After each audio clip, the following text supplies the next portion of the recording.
And we are live. How's everybody doing tonight? My name is Anthony Brian Logan, and you're watching and/or listening to ABL Live. Thank y'all for joining me tonight. You could be almost anywhere in the world, but you're right here with me live on the show, and I appreciate y'all for that. We got a whole lot going on all over the internet, all over mainstream media, social media, everywhere, and I'm not sure where to start. First of all, you guys saw Trump at the Ford plant throwing the bird. What's going on with that heckler? Was he paid to do that by some outside force? At this point, who knows what's going on? People just do things. Sometimes it appears to be spontaneous, but a lot of times it appears to be orchestrated. We'll talk about that whole kerfuffle a little bit more a little bit later. Also, Greenland, the talks are heating up.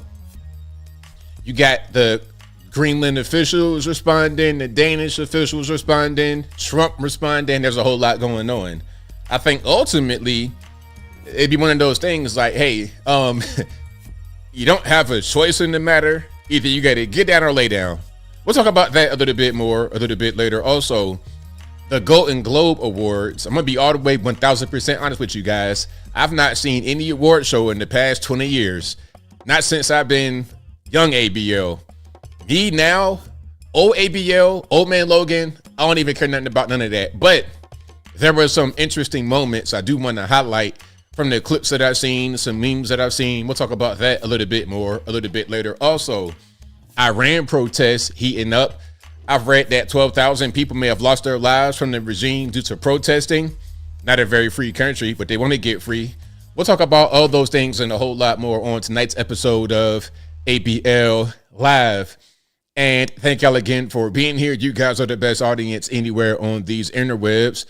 If you enjoyed what you've heard thus far, if you enjoyed the content in general, please give the video a thumbs up, like the video, share the video, do all that good stuff. That'll help me out tremendously.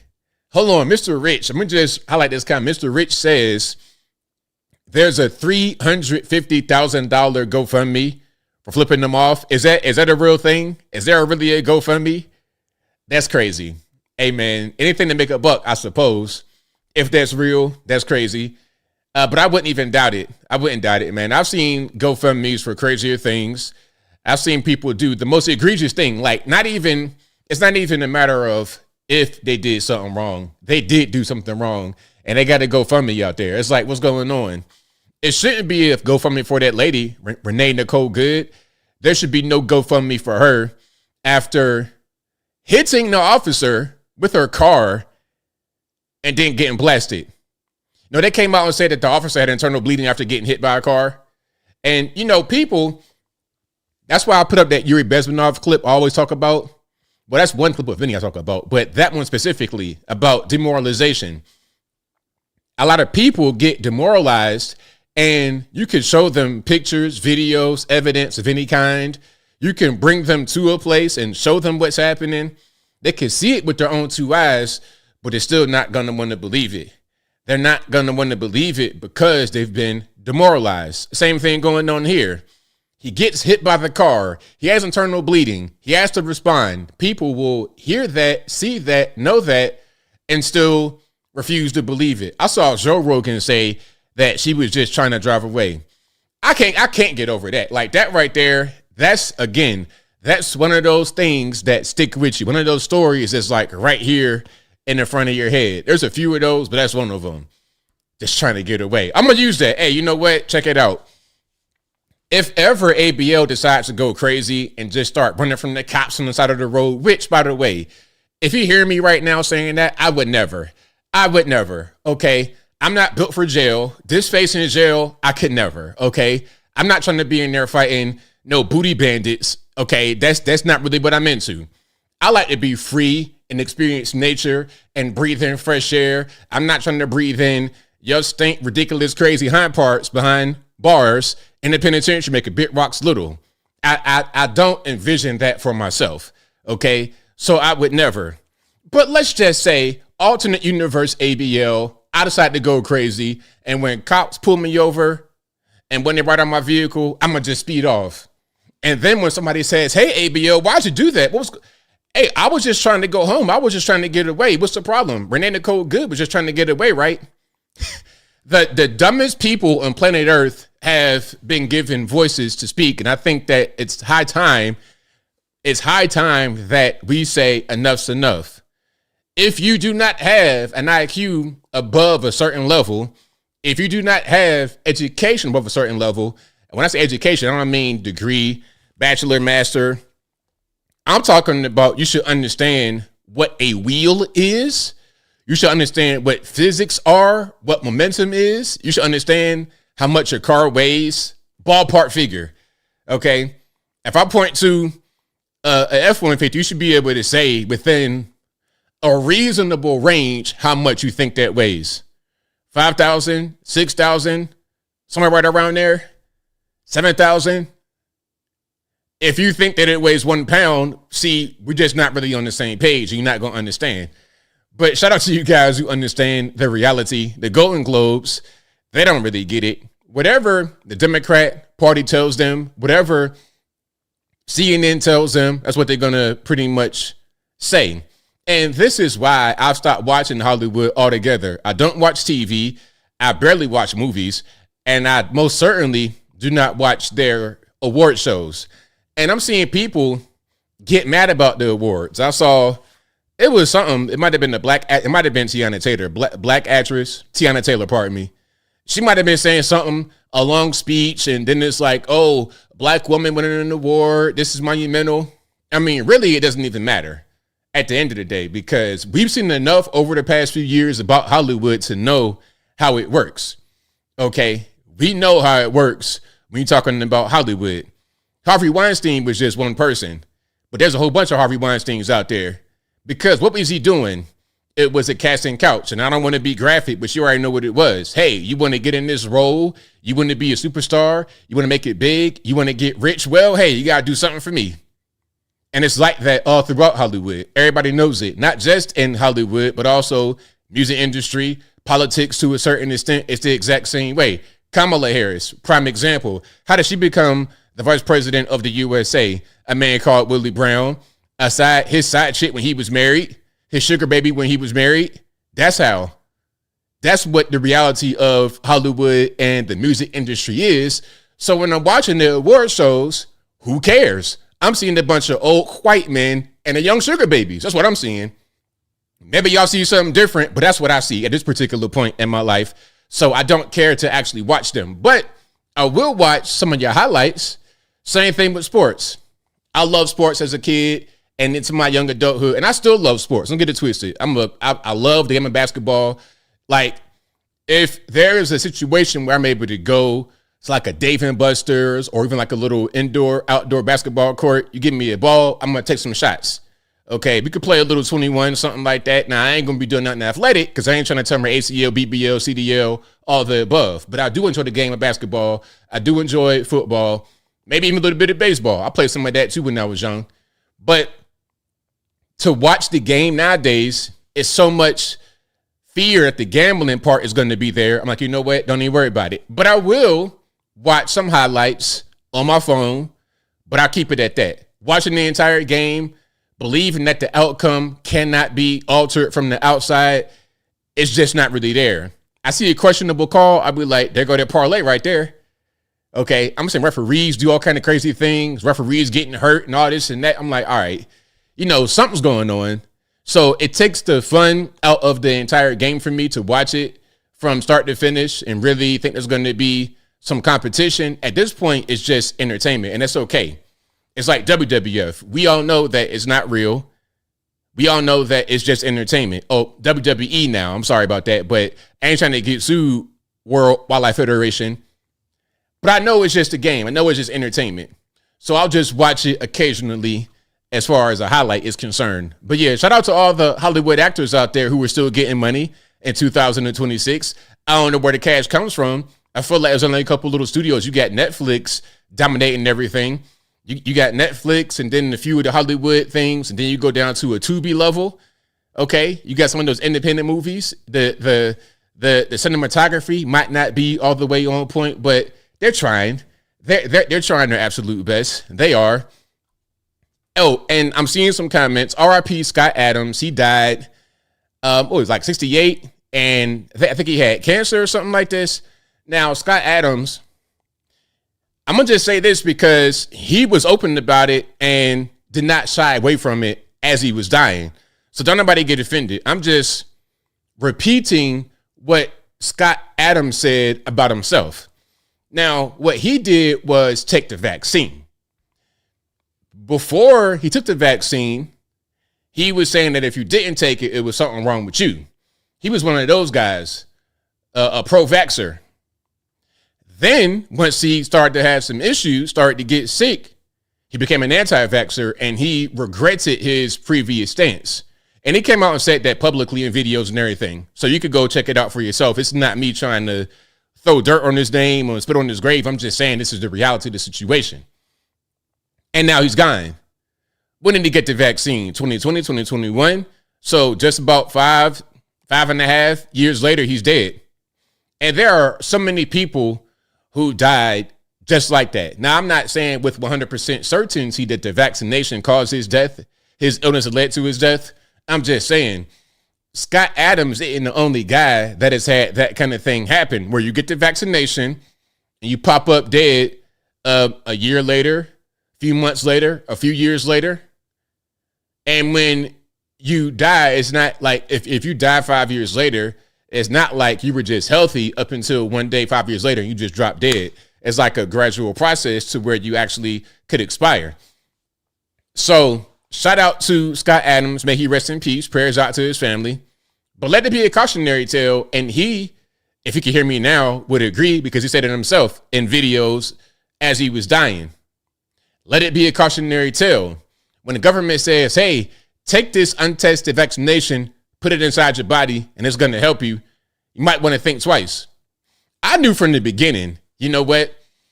I knew from the beginning, if you don't know who Scott Adams is, because I'm seeing some comments, Scott Adams was the guy behind Dilbert.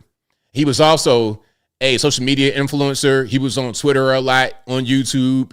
He would put out videos talking about certain topics. Now, he had some stuff that I could get offended by, but he did. So in a sense of me trying to talk about that, I'm going to talk about the most important thing, in my opinion, which was who he was and how he died.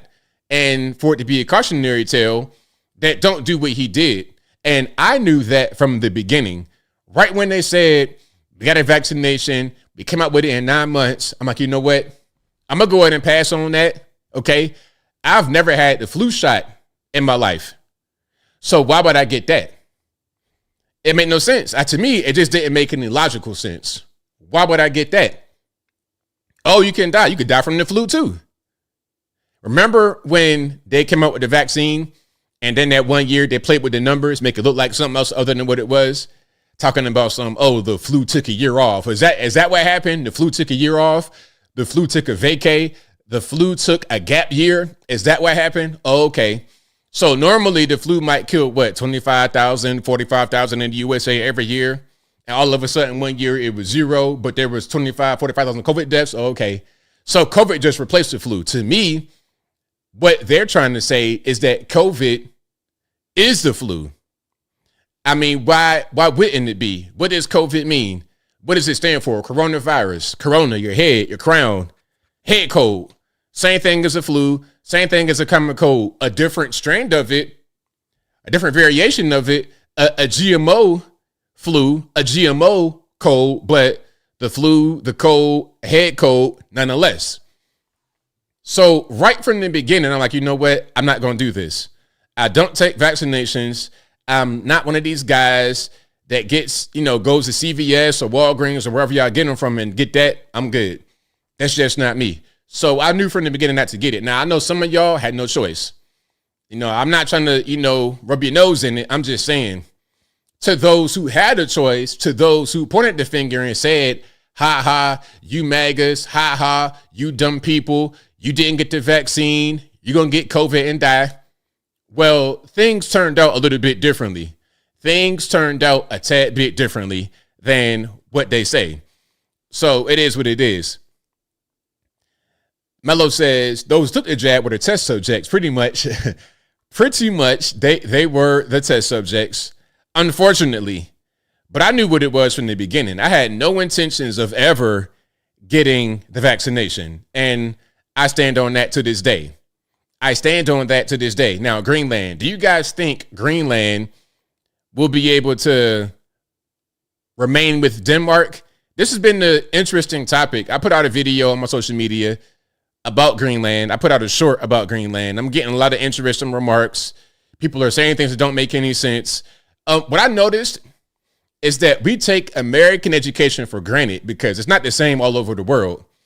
You know, people say, oh, Americans are ignorant. They don't know anything. Well, it's not like we got a bunch of rocket scientists all over the world. We got some smart people and educated people, but a lot of them are not necessarily that smart.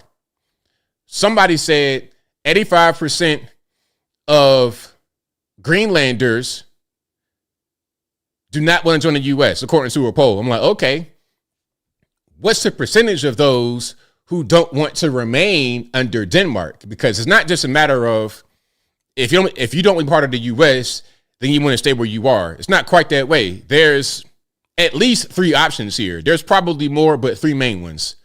The first option for Greenlanders is they stay with Denmark and nothing changes. That's their first option. Well, I'm not going to say it's an option that they can actually make at the end of the day, but it is a possibility. It is a scenario that can happen. Put it to you that way. So 3 scenarios out of many. The first, that they remain with Denmark. The second is that they become part of U.S., a U.S. territory, a state, whatever. They become part of the U.S. Or the third option is they become independent. 70% of Greenlanders, according to a poll, want to be independent, meaning no Danish, no U.S., no Russia, no China. Now, the reality, unfortunately, is they're not going to be able to remain independent. They're going to have to get with the Danish, EU, or US.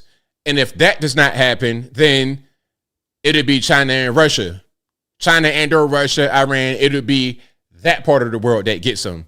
Because if they get that, then that's able to kind of keep us at bay. It'll be a buffer in between the West and the East, so to speak. You know, kind of, sort of. It'll be a buffer. And then they're able to get, if Russia or China can get that, not only would it be a buffer, they're able to get the EEO, exclusive economic zone around the Greenland island, which means a certain number of miles off the coast of Greenland will belong to whoever has those rights. So you're talking about oil, minerals, fishing, all type of stuff up there in the EEOZ, whatever they call that, right?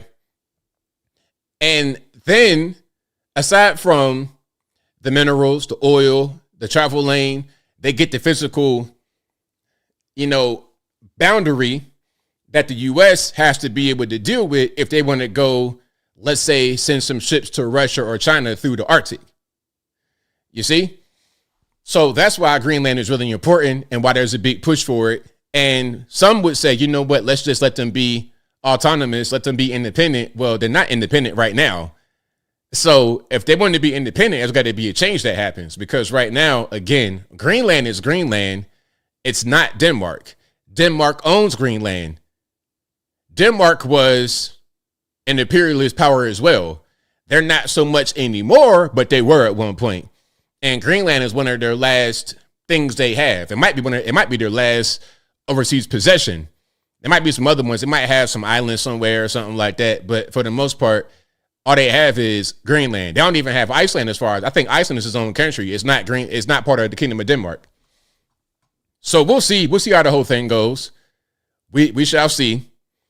We need Greenland for the Iron Dome. Hey, that Greenland, when you see a map, hold on. Let me see if I can pull a map up right quick. When you see a map, you'll really see just how important that is. And also, Greenland is part of North America, technically. All right, so this is a great way to show it right here. Okay. Can I get a clearer picture or no? Is that not possible? Let me see. All right, y'all give me just one good second right here while I get a good clean picture of Greenland, something that just makes sense to everybody. Okay, I think that'll work. Yeah, let's do it like this. That's the best picture, but it's going to work. So that's pretty much what you got going on here. So you can see the geographic implications. Now, Canada, that's all in the green right there. So all these islands up here, all of that, it's all Canada.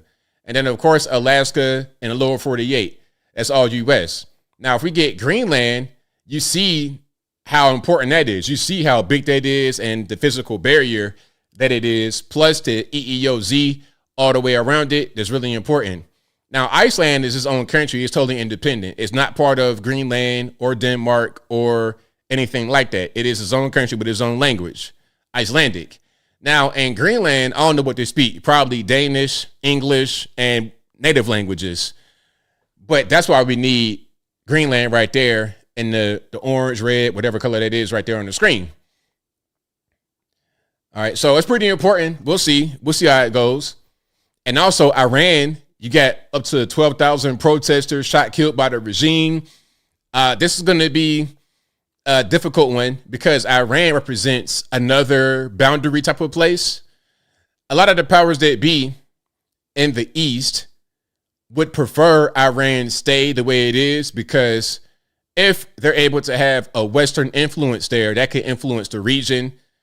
And they want that to be like basically Ottoman Empire. I don't know, like that type of, they don't want a Western influence right there in the Middle East, the way it was before the revolution. Before the revolution, it was like the USA to a certain extent.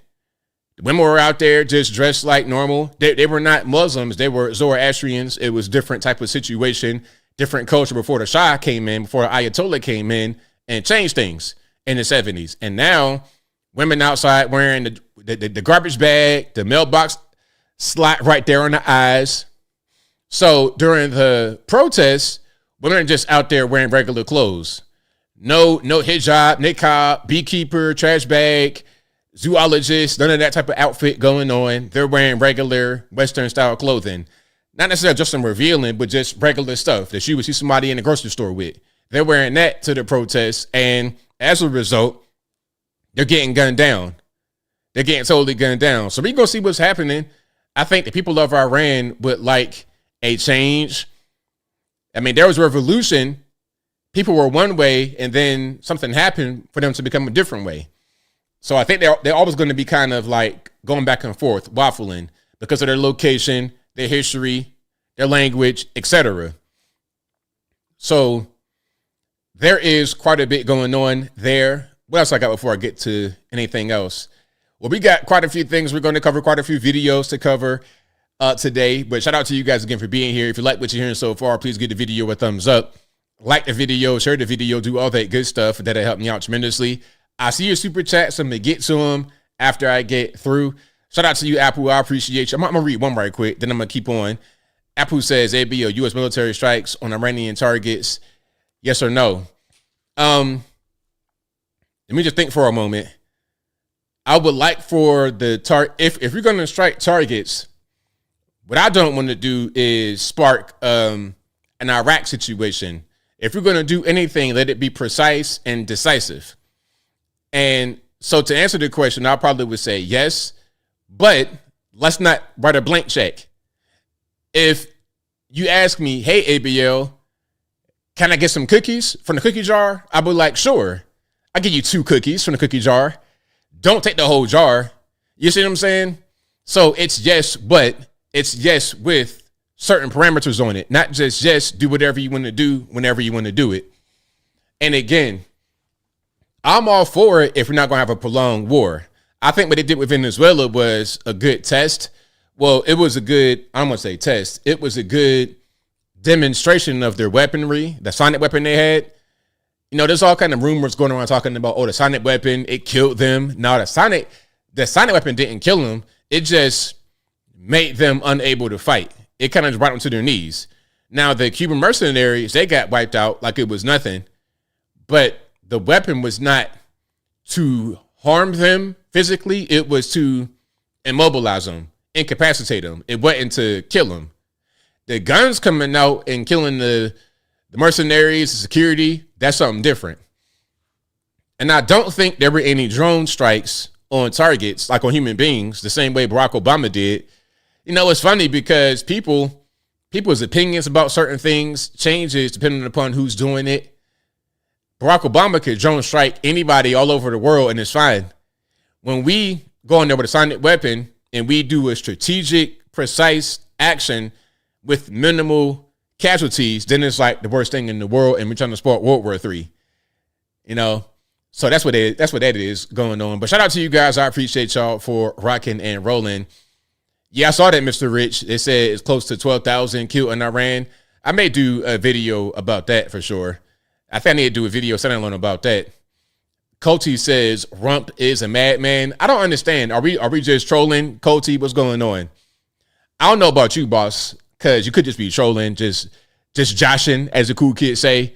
But people that obsess about Donald Trump and make everything about him and call him all kind of Drump and Rump and all that kind of, I'm like, yeah, you have to really just get a life and get it together rather than be worrying about that all the time.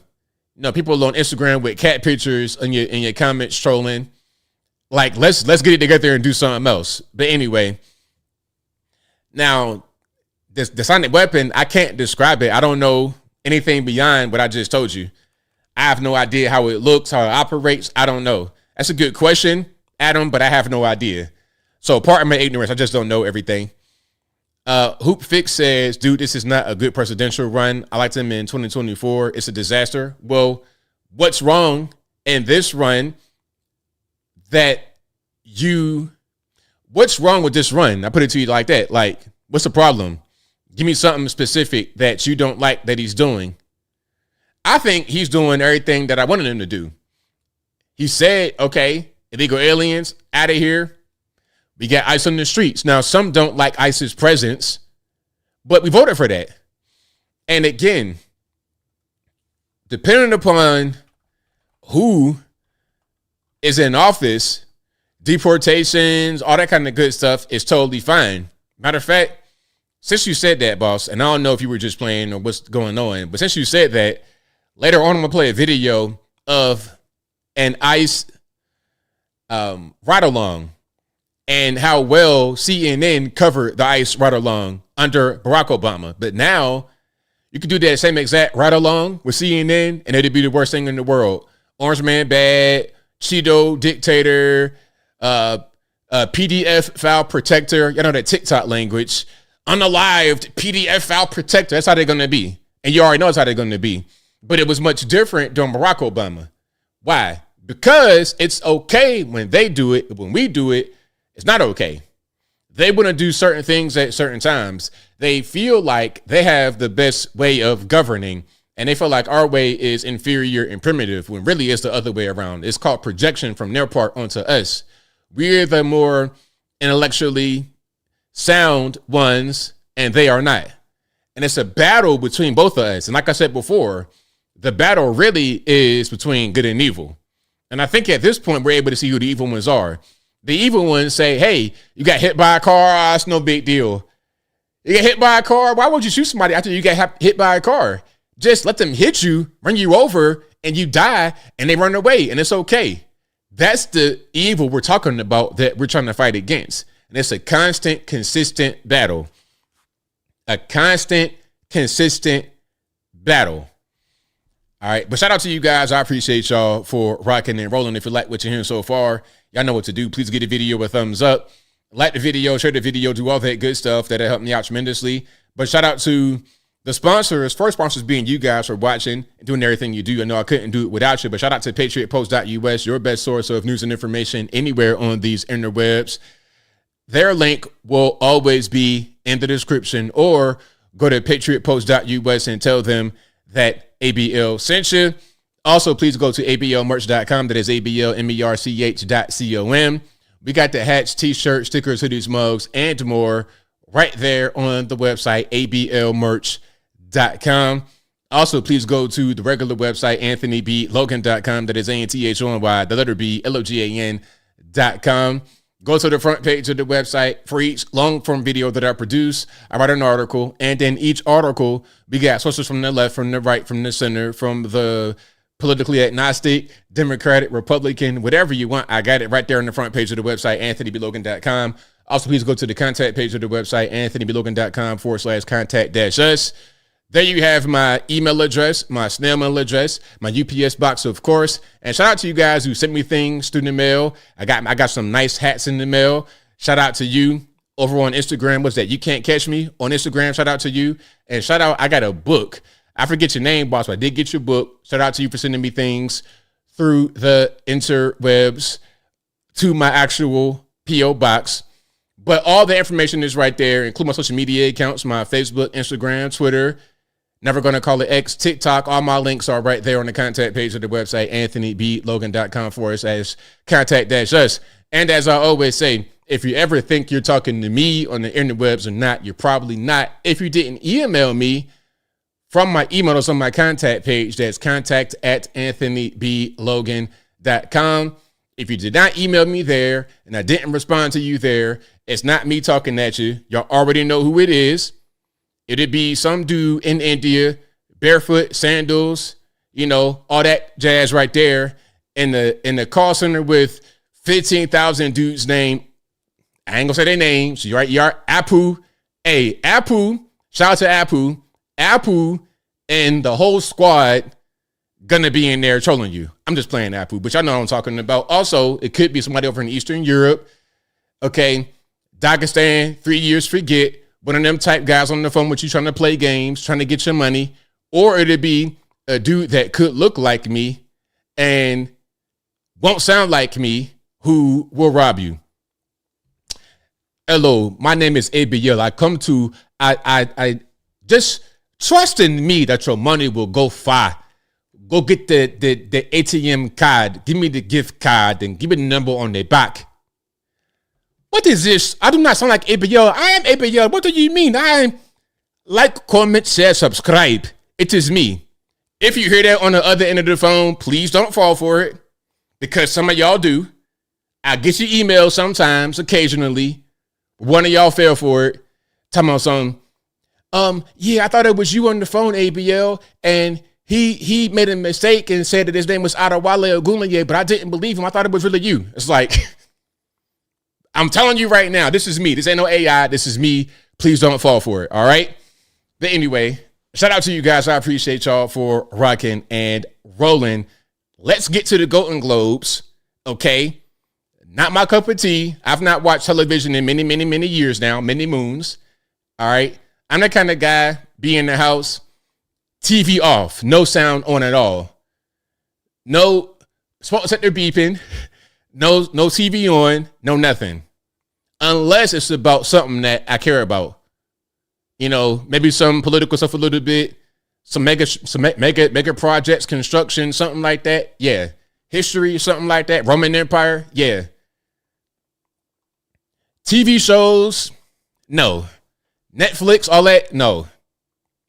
Now, this has got to be one of my favorite memes that I've seen based on the Golden Globes, okay? I'm going to show you this, and then I'm going to show you his inspiration for this, okay? You ready? You're Mark Ruffalo at the Golden Globes every year. Check it out.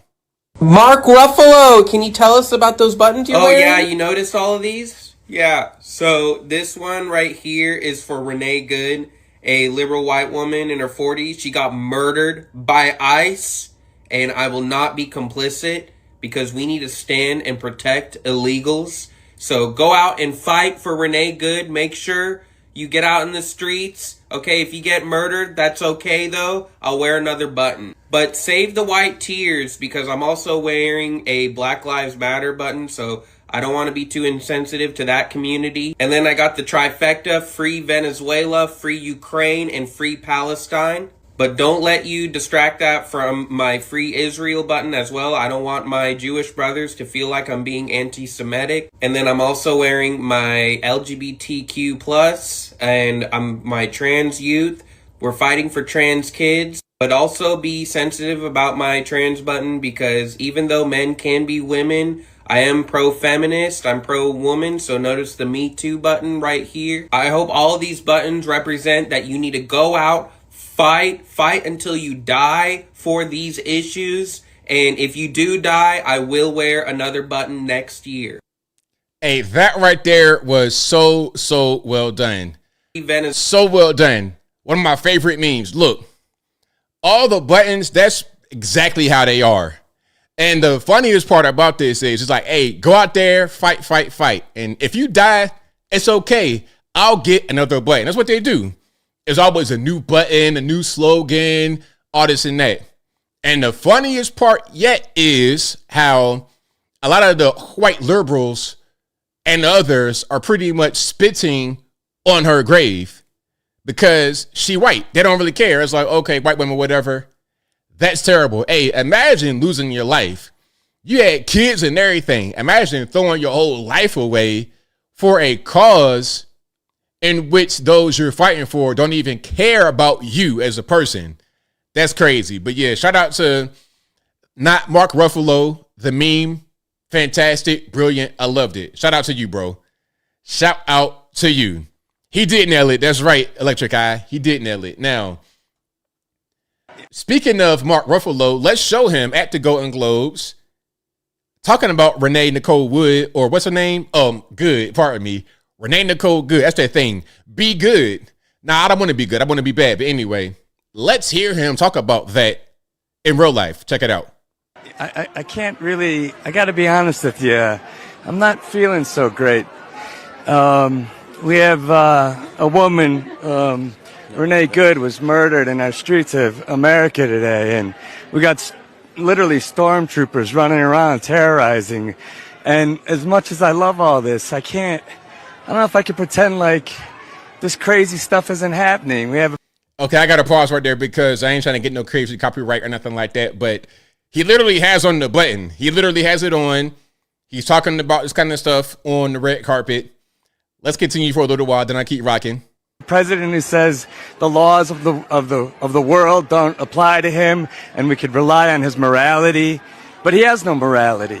So where does that leave us? Where does that leave the world? So yeah, man, you know what? I think that the celebrity speeches, the finger wagging, I think we have celebrity finger wag fatigue, celebrity Virtual Signaling fatigue. I think we have that. Because I know I do. I don't know about y'all, but I got it. I got it real bad. I need medication and everything. I ain't going to take it because I ain't no fool. But anyway, yeah, that's Mark Ruffalo. And if you don't know what he's famous for, what I know him best for is playing the Incredible Hulk. Well, playing, what's that, David Banner, Bruce Banner, whatever.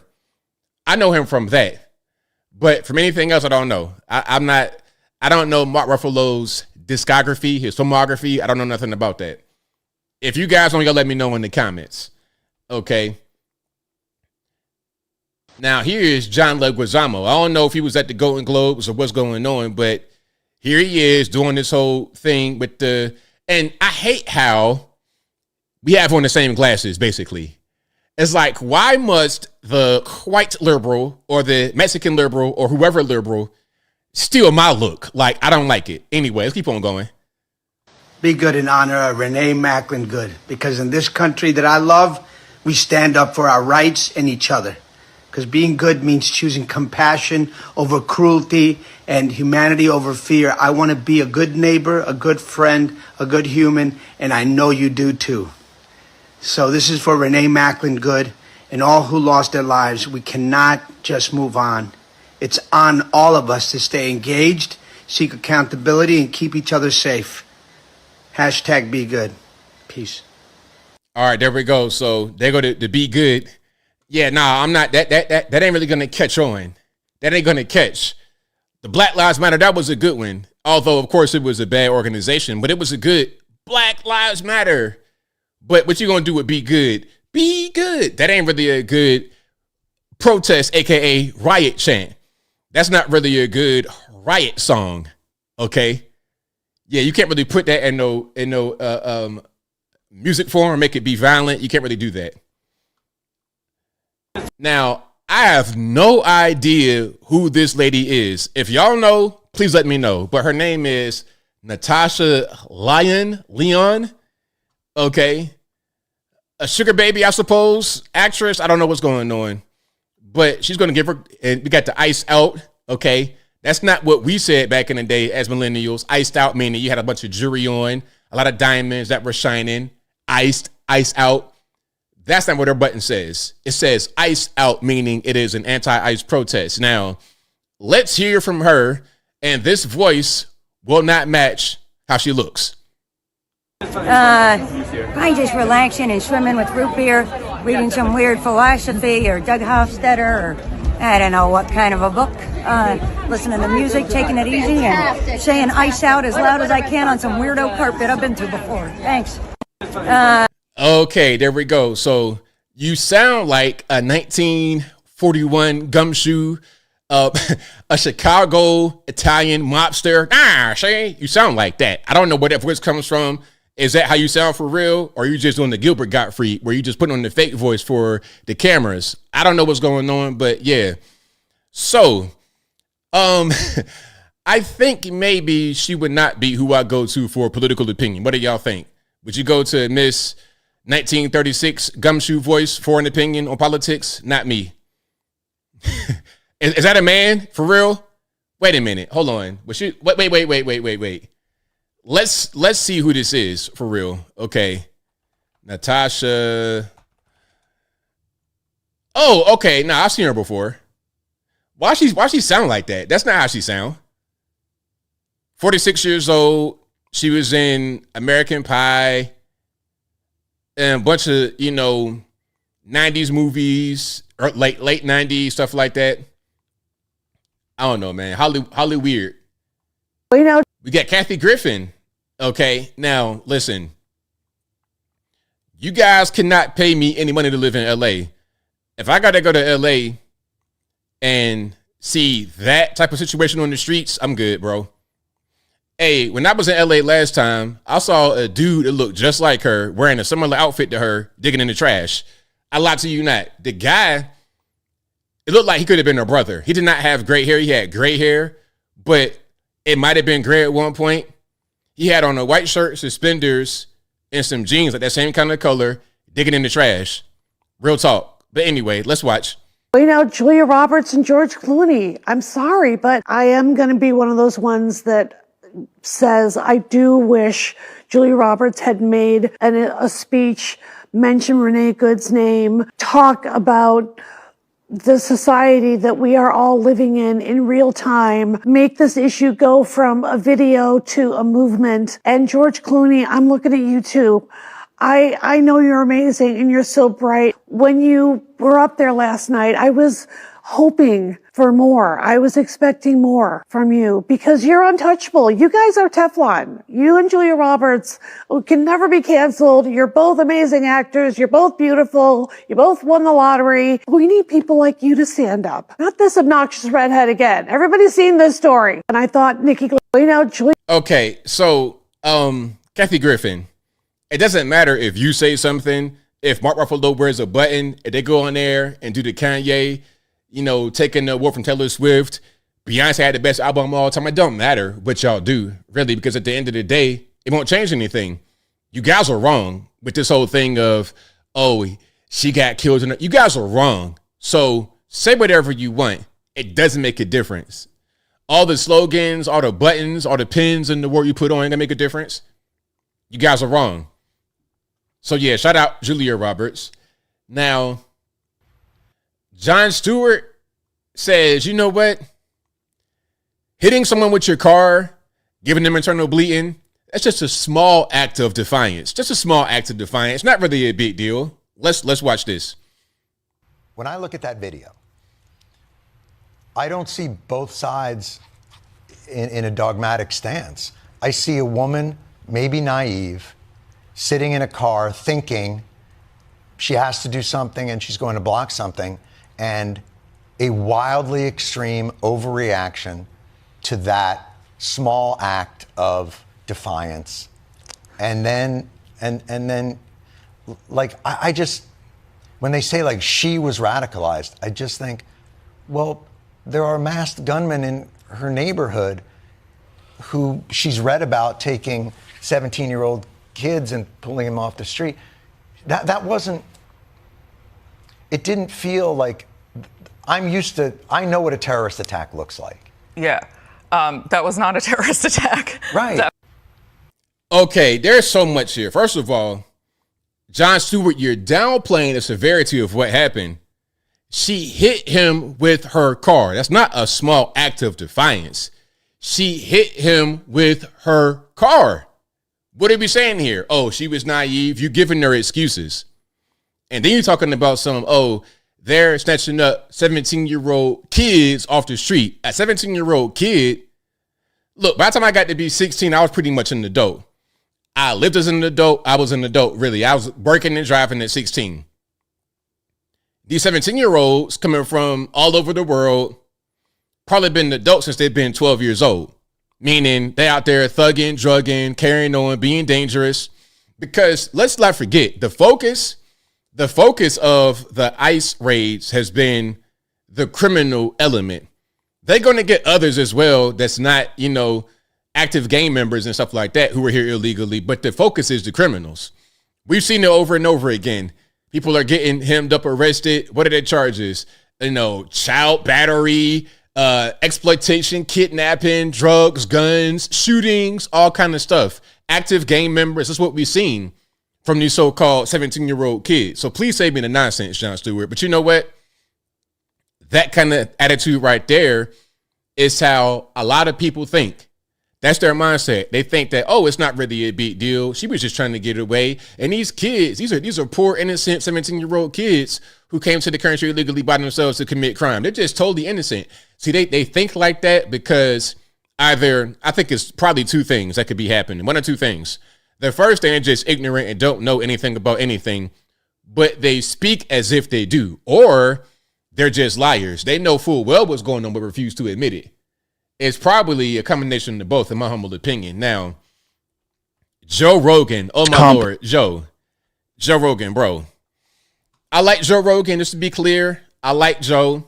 I like his podcast. He's had some really great guests on there, dropping a lot of good information. I think he has a valuable resource. I like Joe Rogan's podcast. However, we're not always right all the time. Now, I'm going to play this because I saw it. I was shocked. Somebody out there is going to say, ABL, you don't talk about white men enough. What about white men? People see what they want to see. But anyway, let's watch Joe talk about this whole Renee situation. It's complicated, obviously, but it's also very ugly. To watch someone shoot a U.S. citizen, especially a woman, in the face, right? Where it's like, I'm not that guy. I don't know what he thought. And again, this is a guy who had almost been run over, but it just looked horrific to me. When people say it's justifiable because the car hit him, it seemed like she was kind of turning the car away. Those same people that believe that might also believe that once someone is here, they should be able to stay in this country, and ICE is operating illegally, and we shouldn't have militarized groups of people roaming the streets, just showing up with masks on, snatching people up, some of them U.S. citizens, and shipping them to countries they didn't even come from, allowing them to be anonymous. Okay, first of all, there are no U.S. citizens being detained by ICE for deportation.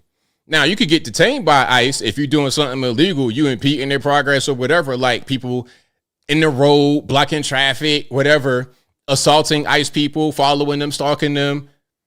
That is a different story, but they're not going to get deported for that.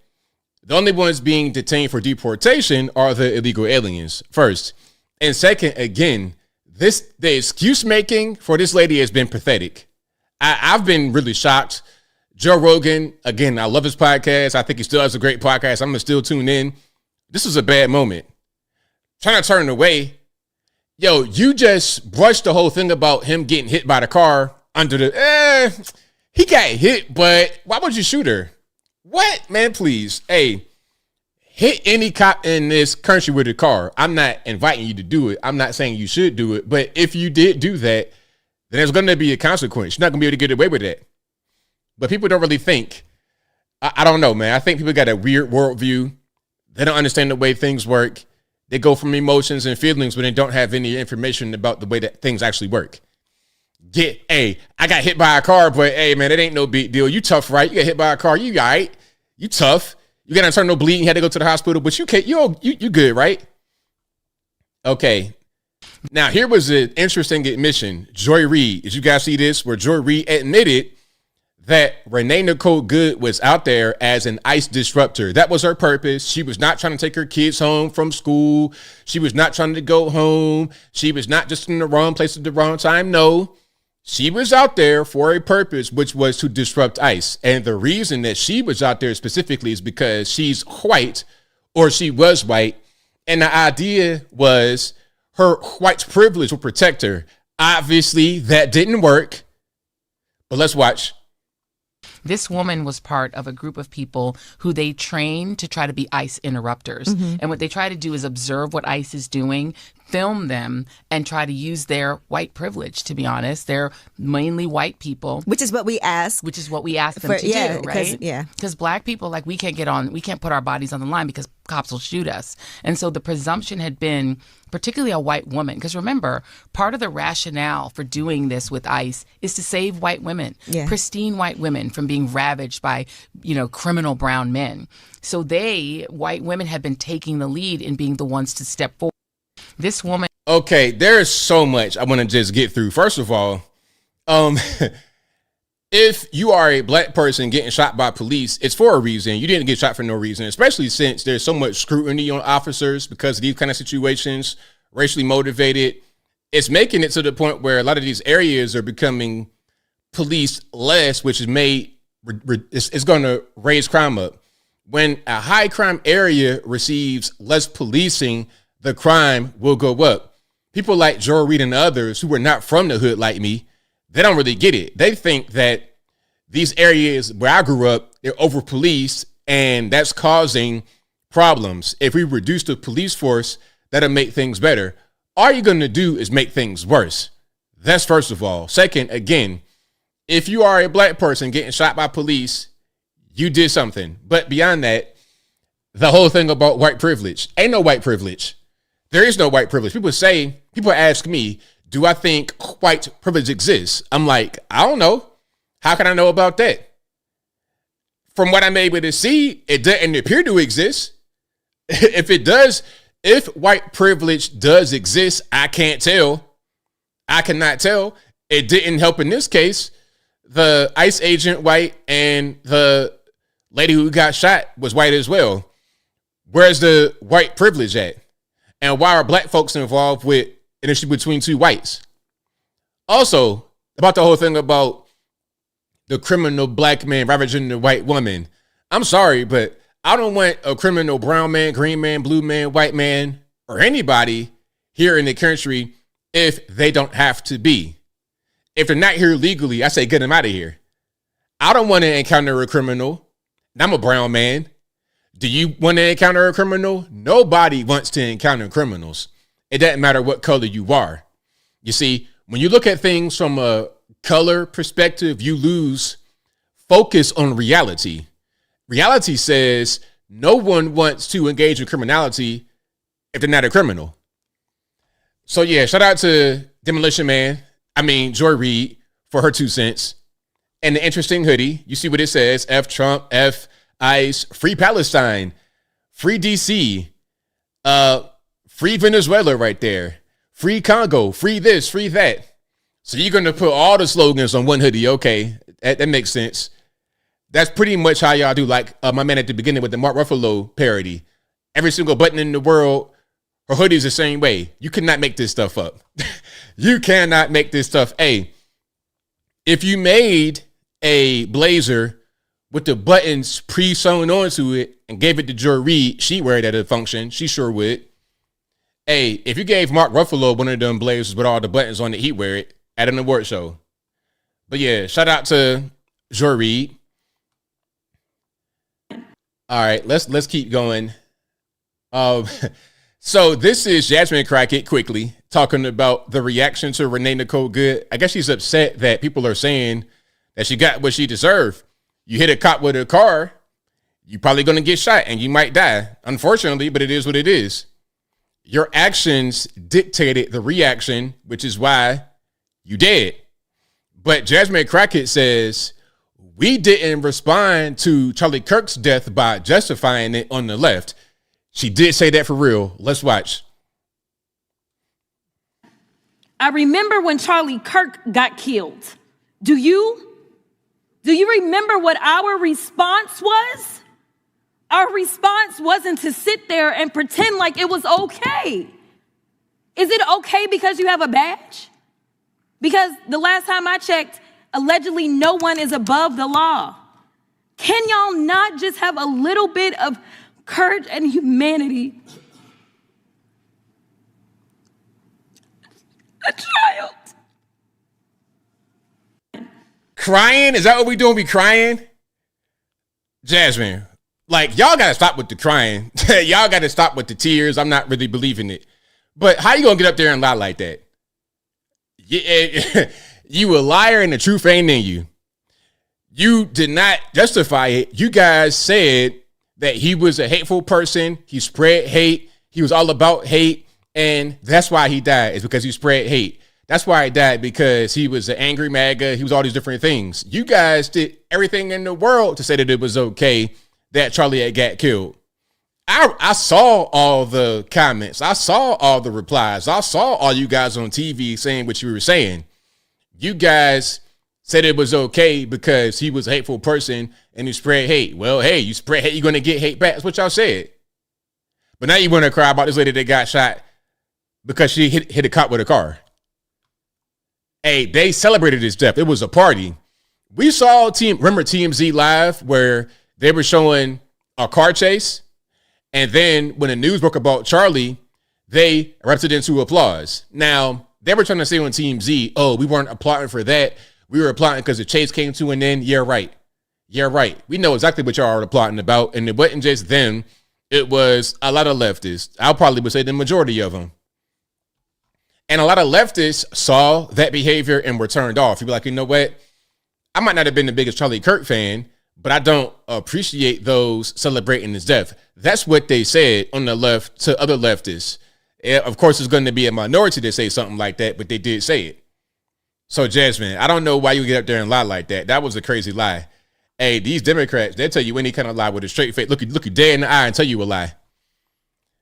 All right, now, this is Renee Nicole Good's former father-in-law talking to CNN. Okay, let's see what he says. I want to ask you about this. When you talk about the confusion, and you've been open, obviously, about your support for the president, when you look at the videos of what happened, and I'm sure they're very hard for you, Timmy, to watch if you've even been able to. But the Deputy Attorney General says that the Justice Department doesn't believe that there's evidence to back a criminal investigation, right? And nothing about charges or anything like that, just an investigation into what happened in terms of the ICE agents' actions. But they were, according to the prosecutors resigning today, pressuring them to investigate Renee's actions and Becca, her wife's actions. How do you feel about all that?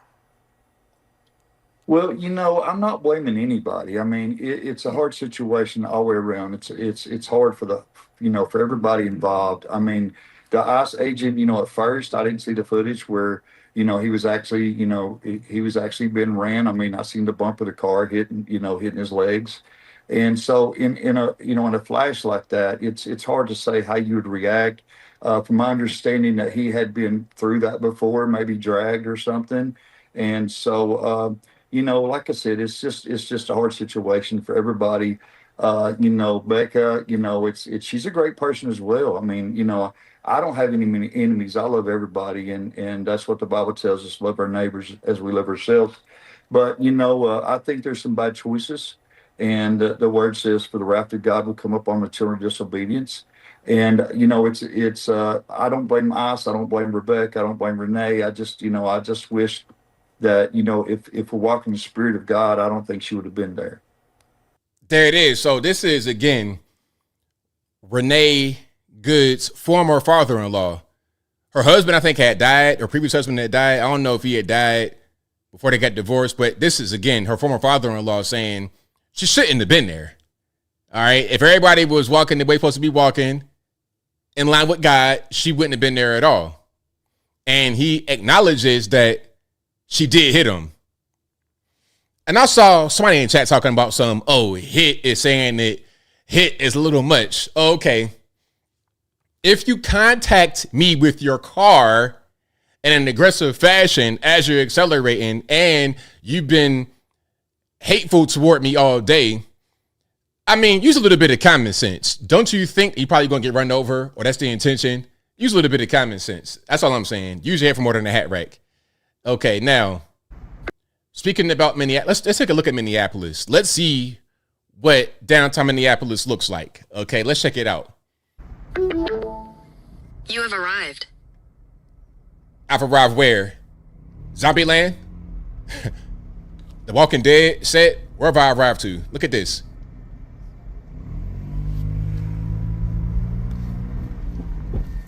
This is what I get a kick out of.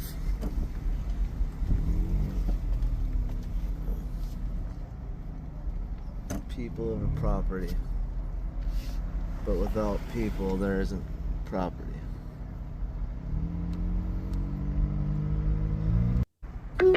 Okay, let's read that one more time. Where there's people, there's power. Okay. That says people's way. So like I said, put their own little signs on top of this. For what, who knows? But if I see something like that, you know what? I'm good. That's the same thing. I'm seeing graffiti and stuff like that. I consider that to be graffiti. So something like that, I know I'm in the wrong part of town. Yeah, I know I'm in the wrong part of town when I see something like that. So yeah, that is downtown Minneapolis. All right, now this was a point I made about Renee Nicole Good and the Somalis, because where's the rallies in support of Renee Good from the Somali community? Because as I said before, the people out there protesting, your white liberals, your Starbucks revolution, they're out there supporting the illegal alien Somalis who scam and rob and whatnot. Ilhan Omar was out there supporting them because she's like, yo, y'all do dirty work, we do paperwork, it's a good relationship. Yet and still, where are the Somalis supporting Renee Nicole Good? Let's watch. Let's watch and let's go ahead. I haven't seen any Somalis saying RIP Renee Good. Imagine going out there and risking your life for people who don't even care about you. They don't even care. They couldn't care less. You know, you're out there trying to help them. You're out there like blocking your car so ICE doesn't go get the Somalis. And then you get shot and they're like, what was that? Did you guys hear that? I think somebody got shot. Who was it? I think it was a white girl. Oh, who cares? Back to scamming daycares. What are you talking about? White girl. These people don't care about you. You know what I'm saying? I haven't seen, unless somebody can show me like the Somalis saying RIP Renee Good montage. Maybe that's out there. I just haven't seen it yet. But as far as I'm concerned, they don't care about this woman. I haven't seen. They couldn't care less. Look, anybody out there protesting for the Somalis, anybody out there trying to get in the way of ICE, when they die or get injured or anything like that, those who they are supporting don't even really care. Because the way they see it, you're dumb because this is your country. They're coming over here to steal. If you want to help them steal from your own country, you're just dumb. They're going to see you like that. So when you eventually die, it's like, whatever. So what? Okay. Next scam, the next bag of money. All right, look, I got to go to my fake job to get these millions of dollars every year. I'm not really worried about you going out there and hitting the cop and getting shot for it. That's the message. But they're going to go out there and do it anyway, so it's whatever. You know, if it's me and the people I'm trying to help don't care at all about what I'm doing, then why am I doing it? Now, let's take a look at some of these people. We got a little a lineup, okay? I don't know where this is, but we got a nice little lineup here. All right, look at this. We got the high and tight with the mohawk on top, and the t-shirt, the drip says "Make Racists Afraid Again" in the Donald Trump style with the red. All right, let's keep on going. Nice mustache, little Nick Fuentes look-alike right there. Okay, nice jeans, nice graphic t-shirt. Okay, very stylish, very Gen Z, very stylish. You look like you about to be on a TikTok reel. Okay, nice sweats, very nice. All right, elderly person, a they, them, little girlish hips going on. Okay, little older guy, he just there for the ride in his nice shirt. Gender non-conforming, yeah, very nice. Okay, the hoodie and all that, cool, no problem with that outfit. The tank, okay, the tank is humongous, out of the frame. Everybody else in the frame, whether they sitting up, sitting down, out of the frame, big tank. Okay, and then we got another one right here. The two tanks are right there, so they're like the forward assault. That's the forward assault. When you going in with your formation, you're gonna put Owen Hart right here, and the Giant. Put them right there at the front. That's gonna be your tank unit. All right, and then you got my man with the gas mask, so you're gonna be in the front too. So when they throw in them tear gases and whatnot, he's able to withstand it. He can get sprayed in the face with a little bit of that, that bear spray or whatever, and he'll be fine. He has respirator. He's good to go. Okay, there we go. So that's your fighters right there for the movement. All right, and the tank, again, doing his job at the end, getting in front of the camera. See, they got the tank with a mask on as well. Water, not walls. That's his, her, they, them shirt. Okay. And it says, no more deaths, water, not walls. That appears to be, okay, out there in the desert. So I guess the idea is, hey, let's fuel these illegal aliens coming across the border illegally. Get them some water and food and whatnot rather than letting them die. I guess that's the idea. Okay. And you see that little hand thing right there? I know y'all seen that before. Hey, you see that anywhere? Please run. I met a girl one time. He had a tattoo like that on their back. It was her whole back with that tattoo. Hold on, let me show you what I'm talking about right quick. Not the tattoo, but the actual the thing I'm talking about. And if you guys know what I'm talking about, please let me know. Okay, this is what is this? Hamsa hand? Yeah. This right here. Okay, let me show you. All right. This is what I'm talking about right here. That. I've seen that quite a bit. I know a girl had a whole tattoo on her back, and it was upside down when you had, like, it was looking like this. Hold on. It was more like this. I know you can't really see it too well, but it was more like that on the right. It says hamster hand facing down attracts blessings, abundance, and good luck. And hamster hand facing up protects against evil and negativity. Now, look, me personally, pardon me. Me personally, I'm not into all that kind of stuff. Playing with spirits and all kind of extra stuff. I don't know. I stay within my wheelbox. I know how to pray to God, and that's it. Everything else, playing with symbols and hand gestures and jitsus and all that kind of good stuff, I don't know nothing about it. All right. But if you like what you're hearing so far, please give the video a thumbs up, like the video, share the video, do all that good stuff. A tramp stamp. But nah, it wasn't a tramp stamp. It was like her whole back from the shoulder blade down to the hind parts was that symbol. It was a nice tattoo, but I saw that. I'm like, you know what? Never mind. I feel like you're going to put some roots on me at night when I'm sleeping. I'm good. Okay. Now, you guys may have seen this one. I got to be careful because there's a little bit of fighting in it, and you two don't like fighting. But I wanted to show it just because some of you guys probably want to see it. I don't know where this is. Hold on. Let me just see where this is first. I don't know where this is. If you guys know where this fight happened at, let me know. But, you got protesters out there doing whatever. And one of the protesters got a nice little nap. Okay. Not a dirt nap. He ain't dead, but he just is sleeping. Check it out. What's it like to find the pedophile shit, bro? Take the blue first. All right.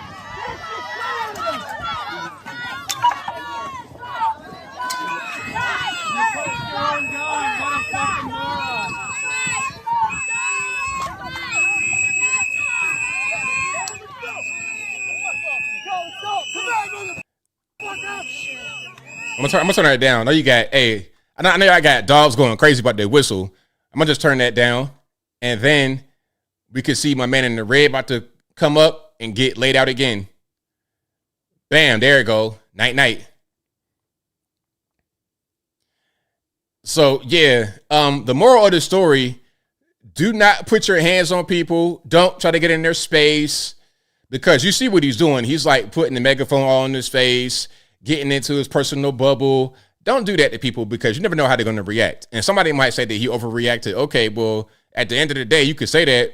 Meanwhile, the guy's on the ground trying to figure out, how did I get right here? and he having some good sleep. He got a nap the first time and decided to get some more and got some more. Now he's taking a longer nap. When he wakes up and he'd been bit up by ants and mosquitoes and cockroaches, you're going to be like, what happened? Hey, man, you ran up on him and got dealt with. So, yeah, when you at a protest, just be peaceful. Don't get in people's faces and try to put your hands on them because you might get dealt with. You might get dealt with. Hey, them haymakers are crazy. Totally crazy. Now, we got the one guy out there throwing haymakers, knocking guys out like Mike Tyson, 1987, okay, doing that. But some of the other people are doing their own thing. Okay, this woman decides to shave her head. And why is that always a go-to when people have distress or any kind of thing like that? Why is that always the thing they do? Okay, somebody got popped by the cops. Somebody didn't have something happen. You know what I'm going to do to protest? I'm going to shave my hair off. Okay, let's watch. Is there any sound? Hold on. Let's turn that sound off.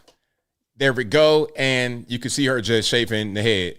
And the caption says, we watched Renee Cook, is that her name, get brutally gunned down by ICE. ICE has shot at least 3 other people before this, and countless others have suffered and disappeared because of them. I'm sick of feeling helpless, and something I could do, I can't see the rest of it. But I guess the idea is, you know what, I feel helpless, so I'm going to go G.I. Jane on the internet for attention. Now, I'll tell you what, as a guy who shaves his head, young lady, you could have done a lot better than that. I'm seeing all types of patches and everything. Yeah, I'm seeing patches in the back of your head. You could have done better than that. You know what I mean? Get you a nice, clean shave if you're going to do it. If you're going to be G.I. Jane, you know, let's not have this quick, you know, military boot camp shave of your head. So I'm seeing quite a bit of that going on. The Britney Spears crash out, shaving their head for no reason. That's how they cope with certain things like this and also get attention at the same time. So there you go. Do you guys feel like that's going to help anything? I'm not really sure. Now, let's fast forward a few years, like 10 years in the future. This is going to be that same woman right here. There she go. Hold on, let's get a little bit of sound. You got to hear the sound for this. Step a little further.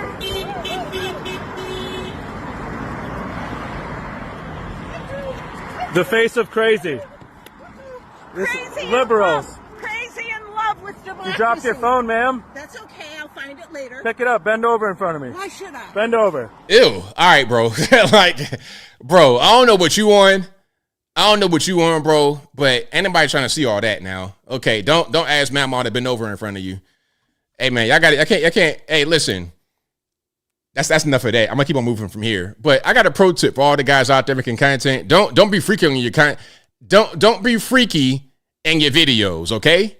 Don't do that. Go out there and film and record the actions, but don't do no freaky stuff like that. Tell me something bend over, bro. Get it together, man. Come on now. Now this guy says, you know what? If an ICE agent wants to come to my house, it's gonna be some problems. You want to come inside my house? There will be some issues. Okay, let's watch my man. And you already see nose ring, septum ring. The septum ring theory appears to be undefeated. Dear ICE agents, I implore you to come into my home unannounced. Once you come in, you will never leave again. And that's a promise. Okay, I got a couple things here. I got a couple questions, Mr. Septum Ring. Number one, are you a legal citizen? Are you in the country legally? Do you have documentation? If the answer is yes, then anybody coming to see you, no one's coming to see you. You're going to be totally fine. And if you here illegally, if you're not documented properly, then they may come. Now, all that tough talk on the internet goes away. I've yet to see somebody talk on the internet tough and then do something in person. Well, I take that back. It was one time I saw that happen, but it was never against a cop or anything like that. No, that ain't going to happen. You're not going to be able to do anything you say you're going to do, and from looking at you, you don't even got the will to do that. You're into fashion and being pretty and stuff like that. You're not really into nothing else other than that. And I'm not encouraging you to be into it. You should just relax. You're here illegally, cooperate. All that, I'm going to fight and do it. And really, that should be FBI. Like, yo, FBI, we got Mr. Septum Ring. He said he going to do something to y'all if you come to his house. That should be automatic. You get put on the list. And to be clear, when people say certain things on the internet, when they make statements, whether it be in the video or they type it, the feds are watching. They're watching all of that. I saw a lady get arrested at a high school because of a Snapchat post she put out. Now, I ain't going to say what it said because I ain't trying to get them to flag me. But yeah, they're watching. As long as you ain't doing nothing, as long as you're not doing anything illegal on your phone, you're good. Okay, let's keep on going here. Let's keep rocking and rolling. Now, of course, we know that when the lady got shot and she was driving away, or after she was hitting the gas after she already been probably dead, the guy said effing B word to her. As you would when something like that happens to you, because what else do you say when you almost get killed by a vehicle? Anyway, she did not like it too much, and she has a message for the guy, okay? If they're gonna murder us while calling us fucking bitches, then I think we need to be bigger fucking bitches. Fuck ICE. If they're gonna... Okay, well, that's not a very good idea. Again, if you guys are trying to threaten ICE, it's not a very good idea. I don't recommend that. I see your little bullet and you struggling to right the slide. I saw that. I would advise you just relax. What are you really going to do?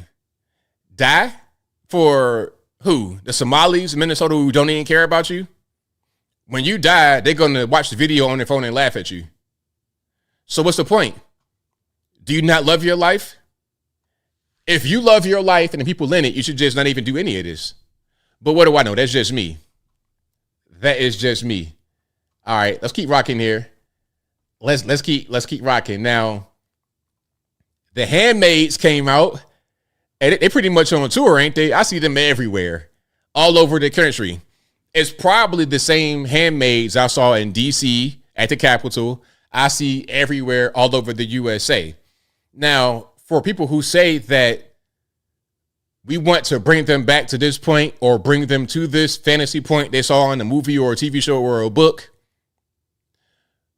they dress like that quite a bit. It seems like they want that to come back. They want the Handmaid's Tale reality to become reality.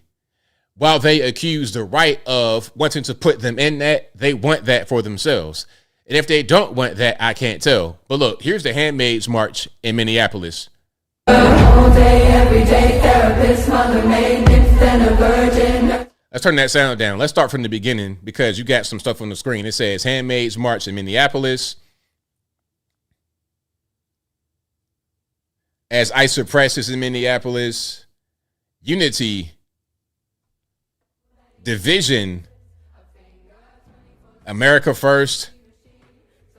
Trump first. Okay, so they're trying to say, all right, so they're trying to say, this is us, this is them. So they think they, meaning the handmaids, are about unity. And the ICE agents are about division. They're America first. Hey, the handmaids people are America first. And the ICE agents are Trump first. And then they represent freedom on the handmaid side. And the ICE agents represent what? Oh, they ain't gonna show that part. But anyway. So yeah, shout out to the handmaids out there in Minneapolis. It's weird how they dress like that with the masks and everything, and then say the ICE agents are wrong for wearing their masks. It's cool when we do it. It's a problem when you do it. It's weird. But hey. The Starbucks revolution shall be televised. We're watching it right now in real time. We are watching it in real time. This was funny. I think this is in Memphis or somewhere. Yes, it's Memphis. So a guy comes out looking like a pantomime, like one of these guys. And I'm going to show you a comparison in a minute. But he comes out and says that he was hit by a Tennessee State Patrol vehicle. The dash cam shows something different. Let's watch this.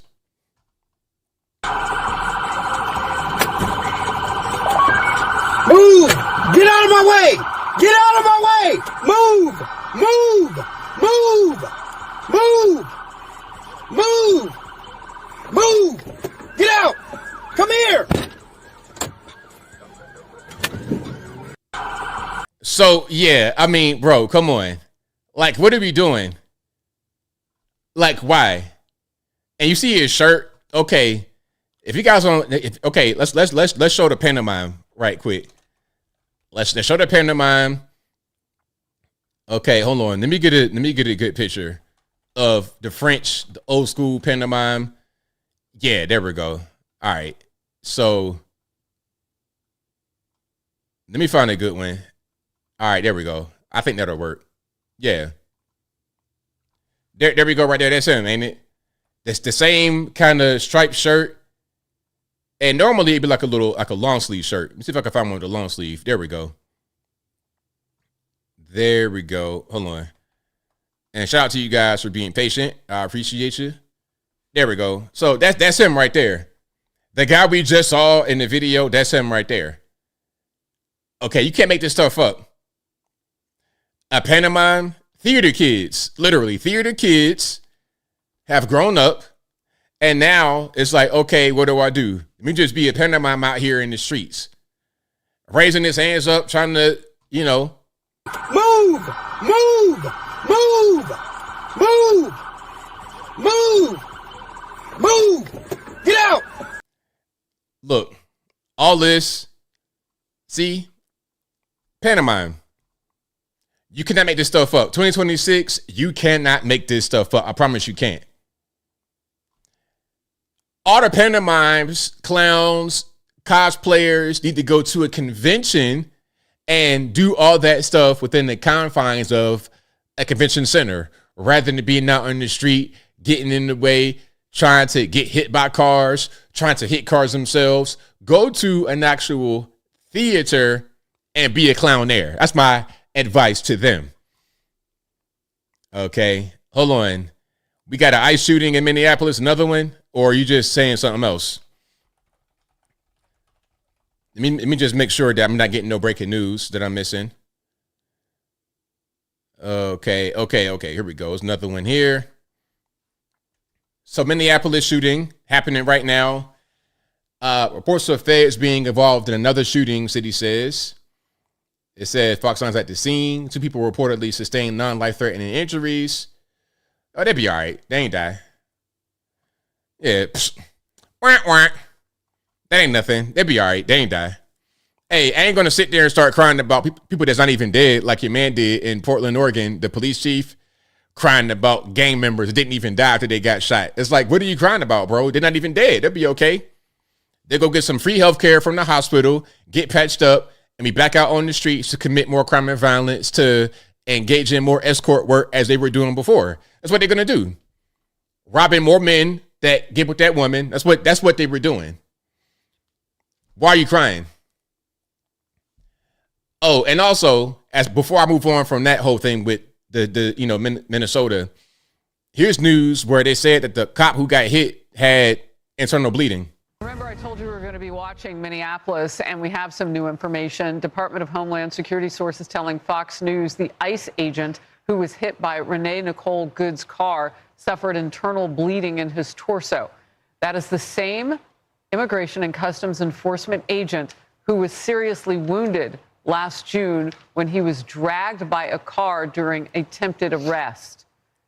Yeah, a car rammed him and then dragged him. And by the way, there was street camera footage of some of that. The CBS local station, WCCO, covered that story last June extensively. We'll keep you posted on the situation as we get new information. Remember, so to those who say, oh, he got brushed by the car, he got bumped by the car, he didn't really get hit. Well, what kind of you really didn't get hit means you bleed internally. I'm just trying to figure it out for a friend. That's all. I'm just trying to ask. I'm asking for a friend. Y'all let me know. But anyway, let's move on away from that and keep rocking and rolling. Now, speaking about cars, did you guys see this over in Poland where a girl got hit by a car? Now, she all right. Like, I think she's okay. But what happened here was nobody was paying attention. The guy driving was not paying attention, and neither was she. If you cross a road, please look both ways. And I watch y'all when I'm out in the streets and I'm on the street walking. I watch y'all. A lot of y'all do not look. You just cross the street. But anyway, let's watch. No sound on the video, but you can see, boom. Now, what happened, in my opinion, that it was nobody was looking because the car was not going fast. She was not trying to dart across. She was just kind of like da da da da da, and then all of a sudden, boom. And that car was not going very fast at all. So the 2 mile an hour people talking about Renee Good. So she could have easily got really injured by that. You see the legs up in the air? Yeah. Hey, she could have easily got injured by that, but she's okay. She's totally fine. That was, she's just a little bumped up. But it could have been a lot worse. More of the story, please pay attention. Now that's getting hit by a car. Tell me the difference. Oh, well, he didn't really get hit, but he was bleeding internally. Please stop, bro. Please stop. Just stop. Just, hey, listen to me, Coachy. Just zip it up. Please stop. Now, speaking about vehicles, I didn't show this last time, but the Waymos, listen, the Waymo vehicles, a lot of you guys like them. They're driverless vehicles. You don't got to worry about nobody being in there acting crazy, to the women especially. The men could be creepy in the vehicles. It could be a safety issue. But there are safety issues with Waymo vehicles as well.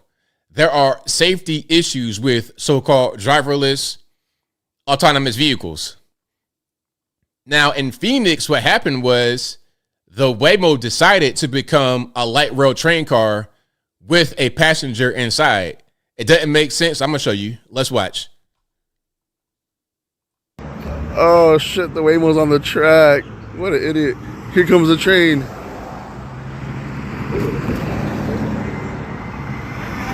Oh, get out, get out, get out. Damn. And here it comes, too. Oh, shit.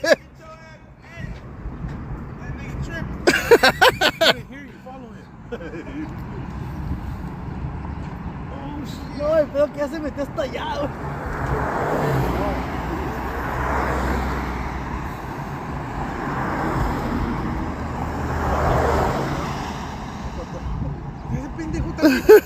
So as you can see, the Waymo is on the light rail tracks. Now, luckily, the train is coming from the opposite direction and not right behind it.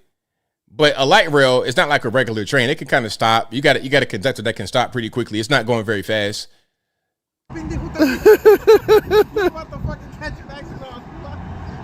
Oh, man.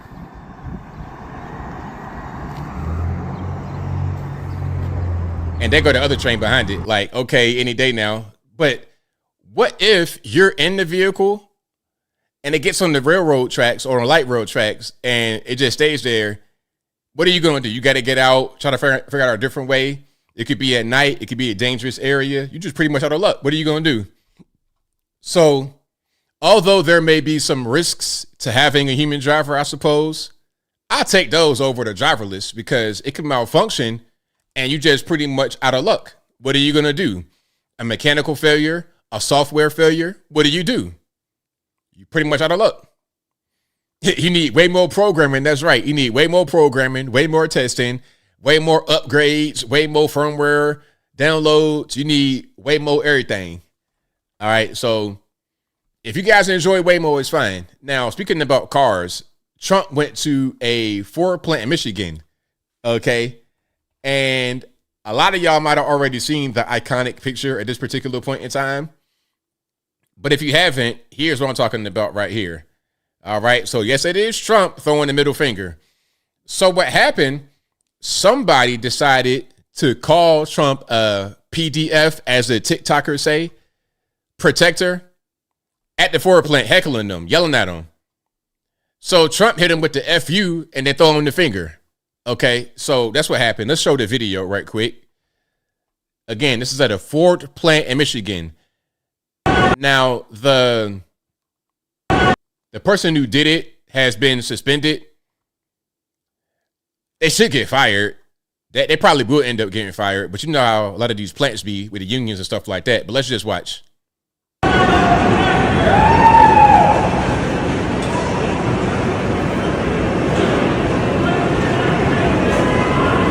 One more time. At the very beginning, it says PDF protector.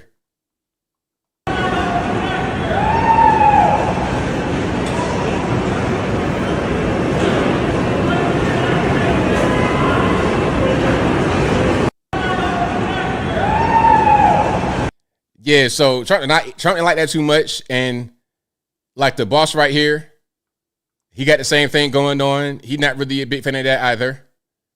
Okay, you see the point? Yeah, you're gonna get in trouble. He's going to get in trouble for that, as you should. You got a political opinion about the president? Okay, that's fine, but you at work, bro. Just keep quiet. Like, what do you think you're gonna do? You're gonna heckle the president, and that's gonna be all right? That's trying to get fired. Now, here is Trump speaking at the plant a little bit about something else, about CBS in general. We had a Is he fired or suspended? Hopefully he got fired. The guy who did that. Okay, let's watch. We had a dead country. You wouldn't have a job right now. If she got in, you probably wouldn't have a job right now. Your boss, who's an amazing guy, might be bust. Okay? Might be That's what? how bad. Might be bust. I doubt it in his case, but you'd never know. Let me just tell you, you wouldn't have this job. You wouldn't have this job, certainly whatever the hell they're paying you. We had a dead country. All right, there we go. So that's Trump talking about if Kamala would have won, the country would have been off track. You would not have this job and everything else. And then somebody said he's still mad about that elevator incident from the UN, or the escalator incident from the UN. He's still mad about that. Yeah, that was crazy. That whole thing, that was really crazy. And if you guys don't remember, when he was at the UN, I guess he was over there. What was that, in Europe, I suppose? It wasn't in New York. It might have been in Europe. Anyway, regardless of where he was, him and Melania go to get on an escalator, and as soon as they get on it, it stops and kind of jerks him back a little bit. Now, when that happened, he was like looking like, okay, y'all gonna play like that for real? Is that what we doing? All right, watch this. I'm about to take Greenland from y'all. You ain't gonna do nothing about it. That's what's gonna happen. Keep playing around. Keep playing around. But yeah, shout out to President Trump. Let's keep going here. Hillary Clinton was supposed to be at a deposition. I think Hillary and Bill were supposed to be there. We'll go. And since she was not there, there was an empty chair that they spoke to for a minute. Let's just watch some of this, shall we? We'll go on the record. Good morning. This is a deposition of former Secretary Hillary R. Clinton conducted by the House Committee on Oversight and Government Reform. On July 23, 2025, the Subcommittee on Federal Law Enforcement unanimously voted to approve a motion directing the committee to authorize and issue a subpoena to former Secretary Clinton for a deposition. I'm going to note for the record that former Secretary Clinton is not present. The time is 10:05. We are going to mark items for the record. We will mark as Exhibit 1 a cover letter from Chairman Comer dated August 5th, 2025, enclosing the deposition subpoena and email confirmation from former Secretary Clinton's attorney, David Kendall, accepting the letter and the subpoena. We will mark as So they got the letter, accepted it, but it didn't show up. I think it might have been her and Bill supposed to show up. Now, what I read, y'all, if I'm wrong, correct me, it was something about the Epstein files and the Clinton Foundation. I don't know. It was kind of obscure from what I was able to see, but maybe I'm incorrect about the reason. But they're supposed to be there and say, you know what, we ain't going to go. And Congress has said that they attempt to hold Hillary in contempt. Showed, my buddy Steve Bannon and Peter Navarro didn't show up, and they got sent to prison. That's a double standard. And I'll tell you, the bigger double standard is when I mentioned that in the press conference. I wish we'd had it on film, but the press just put their cameras down immediately when I said that. I looked across the front row, 3 or 4 of them, right like that. It's these cards are very much stacked against us and justice. And the Clintons, of course, they thumb their nose at justice because they're allowed to. They've been allowed to since they were in Arkansas, and they're going to continue to do it. And it's really a shame that that's the pinnacle of success for the Democrat Party, really, is that bunch. But that's what we're dealing with. And of course, they had a paid agitator out there yelling at us during this thing and during the press conference, and just pathetic, really. But that's where the left is right now. Thank y'all for sending me here. All right, wait a minute. Was there no sound throughout the whole thing? Because I'm hearing the sound, and I'm seeing the mixer pick up the sound. So was there no sound throughout the whole thing? What's going on? Hey, if anybody have a problem, just refresh. Oh, so I started talking about Hillary Clinton all of a sudden. Now they say, whoa, ABL, come on now. You talk about that lady that got hit by the car. You talk about Ford in the middle finger, but talking about Hillary Clinton and Bill Clinton and whatnot, that's a little bit too far. Okay, the sound's good now. Mic going in and out. Okay. Y'all let me know if everything sounds good, if the microphone is clean, and everything is where it's supposed to be. Okay. If the sound is perfectly fine, no in and out, let me know. If the sound has been skipping, let me know. All right. It's only a few seconds. We're back. Okay. We're good. All right, YouTube. I see y'all trying to play games. Hey, it's fine. Don't worry about it. Now, I'm not done with Hillary, though, so y'all might as well just go ahead and censor me again. Now, this is an older clip from Hillary talking about we should not give health care to illegal aliens.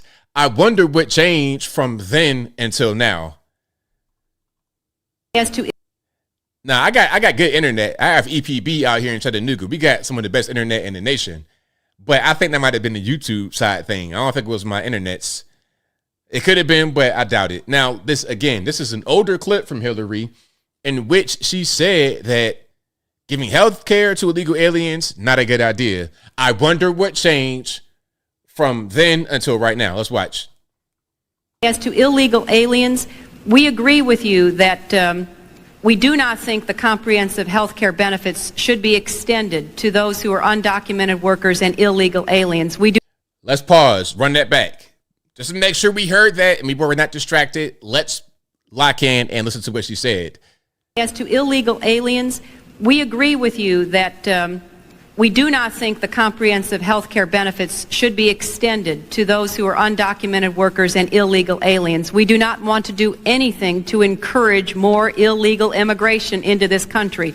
We know now that too many people come in for medical care as it is. We certainly don't want them having the same benefits that American citizens are entitled to have. As to illegal aliens, I agree with Hillary from 30 years ago, whenever this was. I agree with the old Hillary. What changed? I feel like everything she said right here in this old clip was right on point. But obviously, something is different. If the sound is messed up, please refresh. If the sound is messed up, please refresh. I think there's some kind of YouTube thing. I don't know what's going on. The sound same now? Yeah. Well, they sound sane now. They sounded sane back then, but not now. They sound insane now. All right, Hoop Fix. Look, Hoop Fix. I mean, I see you got a lot of comments for me. Just call me later. Call me when I open the phone lines. I ain't gonna keep going back and forth with you when I'm doing my show. Call me later. All right, let's keep rocking and rolling here. Now, Greenland. What do you got? Some said I put out propaganda about Greenland in the Nick Shirley video. So I got some more videos about Greenland. And you got some more youngsters who are being interviewed in Greenland about what they think. Well, actually, I think this might be in Denmark or Greenland. I'm not really sure. But we're going to check it out. Let's watch. Yeah, they're Danish. Actually, they're Danish. So the first video I put out with Nick Shirley, he was in Greenland. talking to Greenlanders in Greenland. This video is in Denmark. He's asking Danish people their opinion about selling Greenland to the U.S. All right, let's watch. What do you guys think about Trump's aspirations to conquer Greenland? Well, we think it's clearly an imperialist move. Denmark is like caught in the middle as like an imperialist colonial power. There's war between the imperialist powers for the resources. What are some of those resources that are particularly valuable in Greenland? I don't know much about the resources, but they do have like many rare earth metals and stuff like that. That's clearly very valuable. But I don't know what the prospects are for getting them out. I think the main thing for US imperialism is like the security concerns against the imperialist counterparts, right? Against China, against Russia. The Danish ruling class, they don't want to give Greenland away to American ruling class, right? They want the power that comes with having Greenland. They want the relevancy. But it's pretty clear it's also for their own cynical reasons, just like Trump has his cynical reasons for it. Now they care about Greenland. It's just because the Danish ruling class wants a bigger influence on the international stage. So Greenland is such a strategic They want a seat at the big table with the big guys. Yeah. And they cling on to that power, that seat. And now they're talking about like starting a third world war over this question. A lot of politicians say we must fight for our kingdom, which includes Greenland. We're gonna take the first shots against soldiers on Danish ground, which is insane. Even the so-called like the left wing, the unity list, the Enhedslisten, they also like say that then we should defend Greenland with military, even though they also admit at the same time that it would be a losing battle. Of course, you could not be able to win over American imperialism. I was in the army. They have to call me to get to Greenland. And when I look like the people I was in army with, I don't think that they would take the first plane to Greenland in order to to shoot at American troops. It's not a likely scenario. It wouldn't even be a fight. They would fold immediately. It wouldn't even be a fight. They would fold immediately. So I would rather America just strike a deal with the Danish and just buy it the same way we bought the Virgin Islands from them. Like, let's do the same thing again. I don't understand. We bought Alaska from Russia, the Virgin Islands from Denmark. Let's go ahead and get Greenland from Denmark too. It shouldn't be like a big deal. It shouldn't be about trying to fight. Nah, let's not do that. But we need that for security purposes. Now, this is the Danish foreign minister talking about it. He says he'll work with the U.S. to find a way forward. Okay, let's go ahead and check it out. And we therefore still have a fundamental disagreement, but we also agree to disagree. And therefore we will, however, continue to talk. We have decided to form a high-level working group to explore if we can find a common way forward.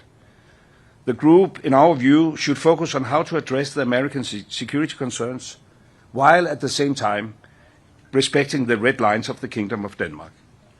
We expect that such a group will meet for a first time within a matter of weeks. And then I will pass the floor to my colleague from Greenland, Vivian Mosfeld. All right, there we go. So again, that's a Danish foreign minister talking about, hey, you know what, we can work something out, but we got to be, we're not really trying to just give it up like that. Now, this is Greenland's Prime Minister, Jens Frederik Nielsen, a Dane, obviously, but let's watch some of this here. And by the way, what's the population of Danes in Greenland? The percentage of population, like, let's look. In Greenland, it's like only 58,000 people in it. Okay. So ethnic Danes represent 7 to 12% of the population in Greenland. The rest of it, you're talking about Native Americans, basically. That's who's there. The Danes represent the extreme minority, kind of like South Africa a little bit, but not quite. Not quite at all. That's way different. But let's watch some of this. Nu står vi med en geopolitisk krise, og hvis vi skal vælge mellem USA og Danmark her og nu, så vælger vi Danmark. Vi vælger NATO. Vi vælger Kongeriget Danmark. Vi vælger EU. All right, there we go. If you speak whatever they're speaking, I don't know what that is. Is that Danish, or Icelandic. I don't know what language that is. I don't think there's a Greenlander language, but yeah, I just wanted to play that so you can hear it straight from them and not me just translating what they're saying. But what he said was, if we have to choose between the United States and Denmark, here and now, we choose Denmark.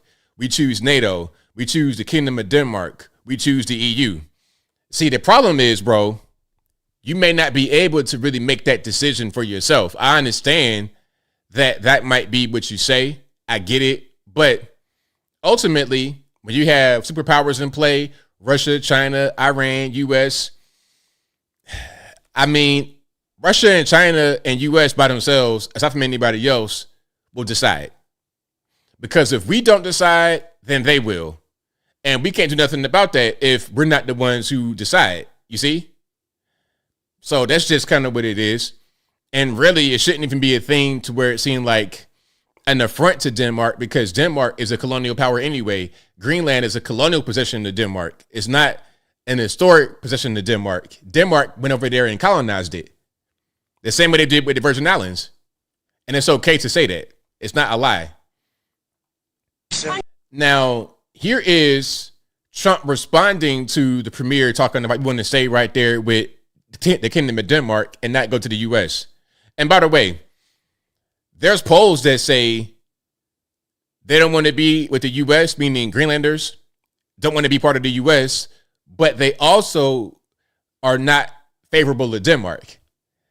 I think it's like 85% do not want to become part of the U.S., while 70% do not want to be a part of Denmark anymore. On Greenland, sir, the premier of Greenland said today, we prefer to stay with Denmark. Do you see that as the final word? That? The premier of Greenland. Well, that's their problem. That's their problem. I disagree with him. I don't know who he is, don't know anything about him, but that's going to be a big problem for him. Do you want to see democracy on Greenland, sir?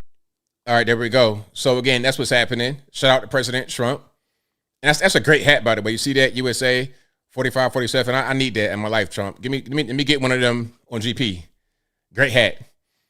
Let's keep going here. Okay, so Iran is a big issue. You got the protests raging on.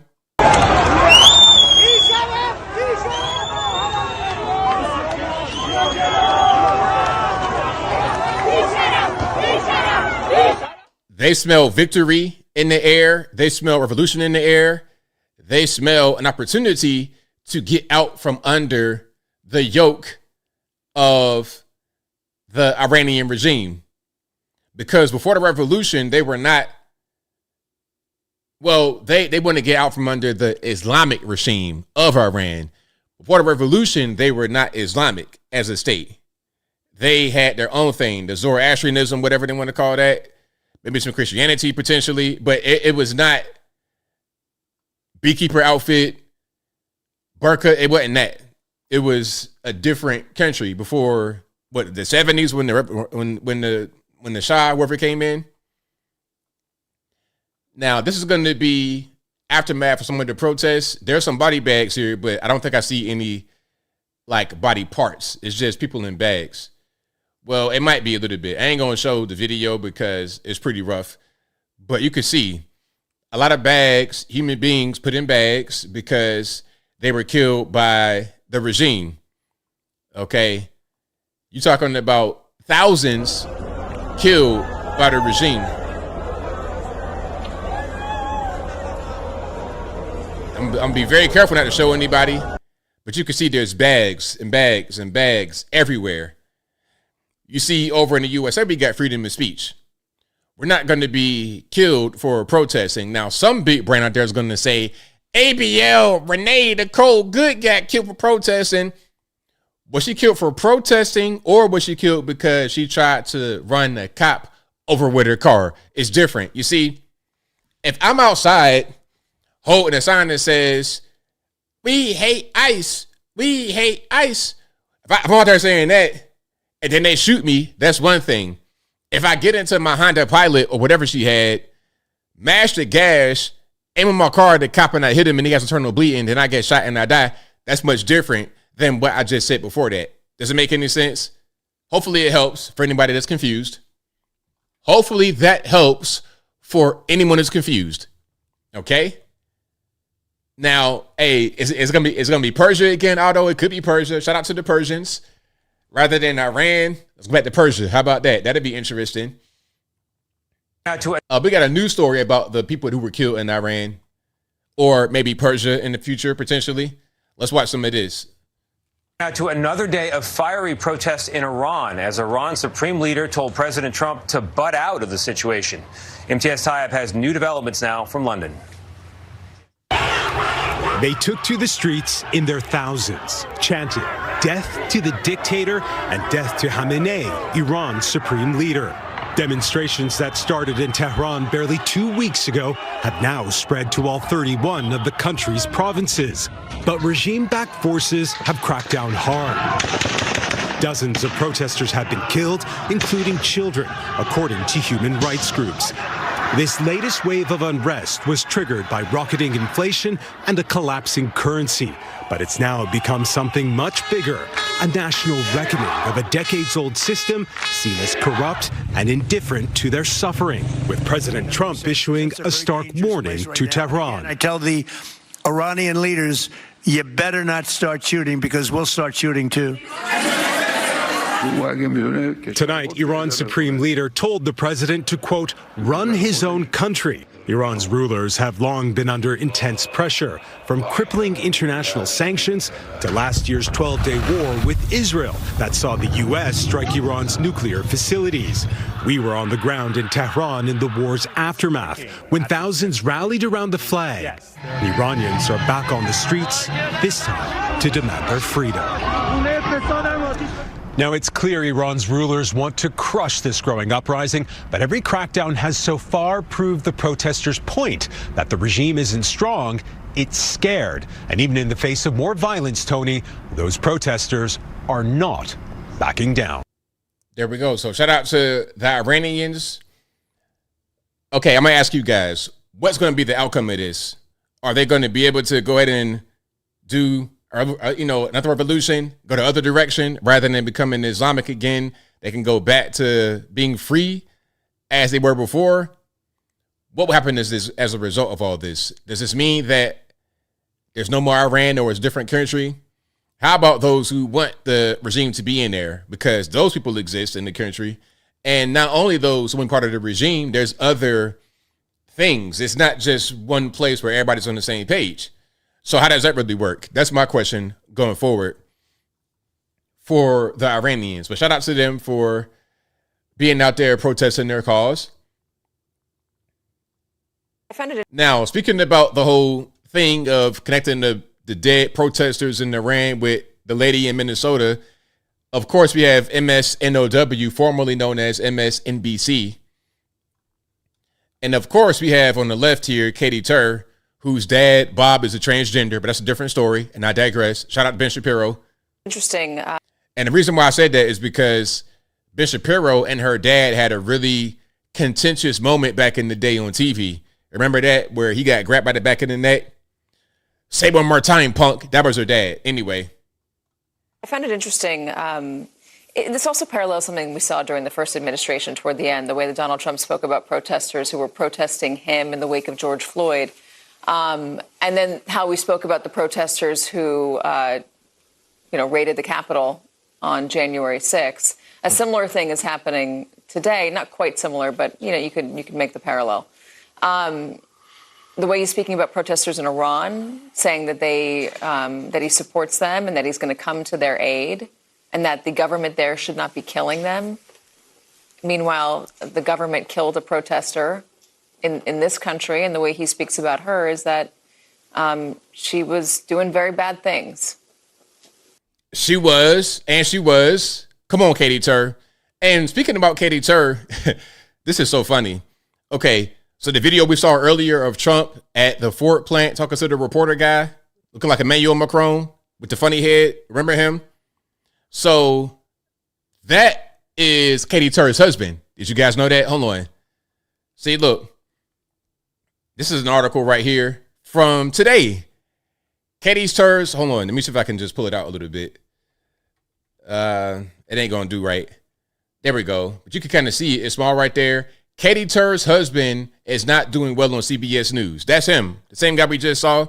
That is her husband. Okay? Very interesting. Very, very, very interesting. And of course, her dad is Bob Tur, now known as Zoe Tur. The same guy who had kind of tried to assault Ben Shapiro back in the day. Look, MSNBC, now MSNBC anchor Katie Tur discusses his estranged father becoming transgender. You can't make it up. See, that's him right there. All right. Now, before I move on, if you guys don't remember, I'm going to show you the Ben Shapiro situation. What's this guy's name? Zoe? It used to be Bob. Oh, and another layer is that Bob Tur used to be a helicopter pilot, and he was one of the guys up in the air during the O.J. Simpson low-speed chase in the Ford Bronco. Hey, man, I feel like sometimes just a big game they're playing, like a TV show, and these are the actors in the TV show we're watching, Truman Show all day long. But let me see. Zoe Tur, Ben Shapiro. And also, of course, you had Big Bruce, Caitlyn Jenner, Bruce Jenner. He was involved with the OJ case as well because, of course, he was married to, what's the lady's name? Kim Kardashian's mom. And she, of course, was married to Bob Kardashian Sr., the lawyer on the case, or one of the lawyers on the case. But anyway, hey, them rabbit holes get real deep, don't they? Rabbit holes get real deep. But let me just show this right quick. Hold on. Good try. You have to bifurcate it. Did she deserve the honor? Probably not. Is she brave? Of course she's brave. All those years invested as this sports legend. To come out transgender is horribly difficult. It is the most difficult thing you can do. I've been overseas. I've flown helicopter missions, surveillance missions. I've been shot, stabbed. Being brave is being yourself. And being transgender is about the bravest thing you can do. Did she deserve the award? Yes. Why are we mainstreaming delusion? It's not delusion. Why would you call it delusion? Because Caitlyn Jenner, I'll call him Caitlyn Jenner. No, because it's her. You're not being polite to the pronouns. Because disrespectful. Okay, forget about the disrespect. Facts don't care about your feelings. It turns out that every chromosome, every cell in Caitlyn Jenner's body is male with the exception of some of his sperm cells. It turns out that his brain structure is male. It turns out that he still has all of his male appendages. How he feels on the inside is irrelevant to the question of his biological sex. I don't agree with that. I'm not on that train. I'm not on that train. She wants to be called she. I'm going to call her she. I just have a problem with the message and the messenger. So well, let's I'm going to do two things. I want to reiterate what Zoe. I'll move forward a little bit here to get to this particular point. So I'd stay away from the genetics and back to the brain scans. You cut that out now, or you'll go home in an ambulance. Hey, man, look, you know what? You got it, Bob, Zoe, whatever your name is, you got it. Them Transformers, man, a ticking time bomb. They ready to go off at any time. So that's a little bit of rabbit hole for you. Anyway, let's keep on moving here. Let's keep on rocking and rolling. All right, let's keep rocking and rolling. I want to break. Now, do I want to show that? No, I don't want to show that right now. Oh, I do want to show this. So, to the big backs out there, shout out to the big backs. Hopefully, you guys are able to lose weight and be healthy in 2026. I want all you guys to live and have happy, productive, healthy lives. Oprah was on The View and said, you know what? I'm fat, and I was dealing with being fat for so many years because I have an obesity gene. It's not my fault. It's my genetics. That's why I was big as a house, big as a barn, big as a double wide trailer with no wheels on it, foundation, with a basement and everything. I'm big like that because of genetics. Let's watch. Let's watch this here, and let me throw it on the screen for you guys properly. All these years, I thought I was overeating. I was standing there with all the food noise, what I ate, what I should eat, how many calories was that, how long was it going to take. I thought that was because of me and my fault. Yeah. Now I understand that if you carry the obesity gene, if that is what you have, that is what makes you overeat. You don't overeat and become obese obesity causes you to overeat. Obesity causes you to have all of that food noise. And what the GLP-1s have done for me, and I know a number of other people, is to quiet that noise. All these years. Okay, so there's a lot there. First of all, I don't believe that to be true, that there's a gene that makes you overeat. I don't believe that. I don't think so. Because what if you're in a place where there's food scarcity and there is no food to eat? What are you going to do? Just eat all the food that is not there? What if you have a family to take care of and there's a certain amount of food that you got to ration for yourself and your kids and everybody else? Are you just going to eat all their food and leave them hanging? I don't think so. That's not really a thing, in my humble opinion. What she said was that she's on Ozempic or something like it. Whenever you hear somebody say GOP-1, what that means. GOP-1, it's Ozempic or Wegovy or something like that. And the way these drugs work is to make your brain forcibly stop you from eating food. And it changes the way your stomach actually processes the food. It empties your stomach very slowly. Now, what can happen is you can eat a little bit too much for your stomach to handle after being on these drugs. And when you do that, now you can't go to the bathroom when you need to. You need to go. You be crying your eyes out trying to go, but you can't go because you're on those drugs. Now, if you ask me, what you should do is just have willpower. Again, I've lost 100 pounds before, so I speak from experience. I'm not just a guy that doesn't have any idea what I'm talking about. I might as well be a nutritionist. I'm a very good cook. I could be a chef for any of you guys in here if I had the time, and you would lose weight on my program. I've been there, done that. I know what it takes.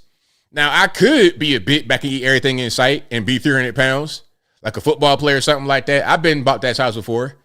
But ultimately, it comes down to you, your eating habits, and what you decide to do for yourself.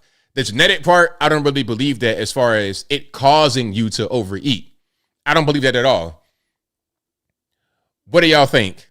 Do y'all think that she has a point there or not? All right, making excuses, exactly. It paralyzes your stomach, yeah. Shout out to you guys who are on Ozempic or any kind of GLP-1, Wegovy, Ozempic, anything like that, a weight loss drug. If it works for you, I'm happy for you, but I would caution you against using those drugs because they have side effects. And I think ultimately you would feel better about yourself and you would feel better in general if you just had a better diet and reduce your portions. Because one thing about Ozempic and stuff like that is that you may not be able to eat your nutrient-dense foods that you need to eat to have an overall healthy point of view. Because what happens on these Ozempic drugs, they take them and they kind of deflate like a balloon. But you don't want to do that. You still want to have muscle tone, the proper fat in your body, the proper nutrients in your body. You still want to be able to have that. You don't just want to be thinner. You want to be healthier. That should be your focus. Not to look like a runway model, somebody on the cover of a magazine. You don't want to look, that shouldn't be your focus. You can do that, but your focus should be being healthy, period. Healthy. That's your focus. And if you are obese, 350 pounds, 400 pounds, you're not healthy. I don't care what they tell you, you're not healthy. Your body was not designed to carry that much weight. And then some of y'all are 5'2" at 400 pounds. That is unhealthy. And again, I want you guys to live healthy and happy lives. But I'm getting triggered, so I digress. If you like what you're hearing so far, please give the video a thumbs up. Like the video, share the video, do all that good stuff. That'll help me out tremendously. And Tara Moody says, but ABL, exercise, the work is saying for black women. And you know what? That's a good point you made up. A good point you brought up, pardon me. Because I got that video right here. Remember this, Jim? You know, the diet don't work the same.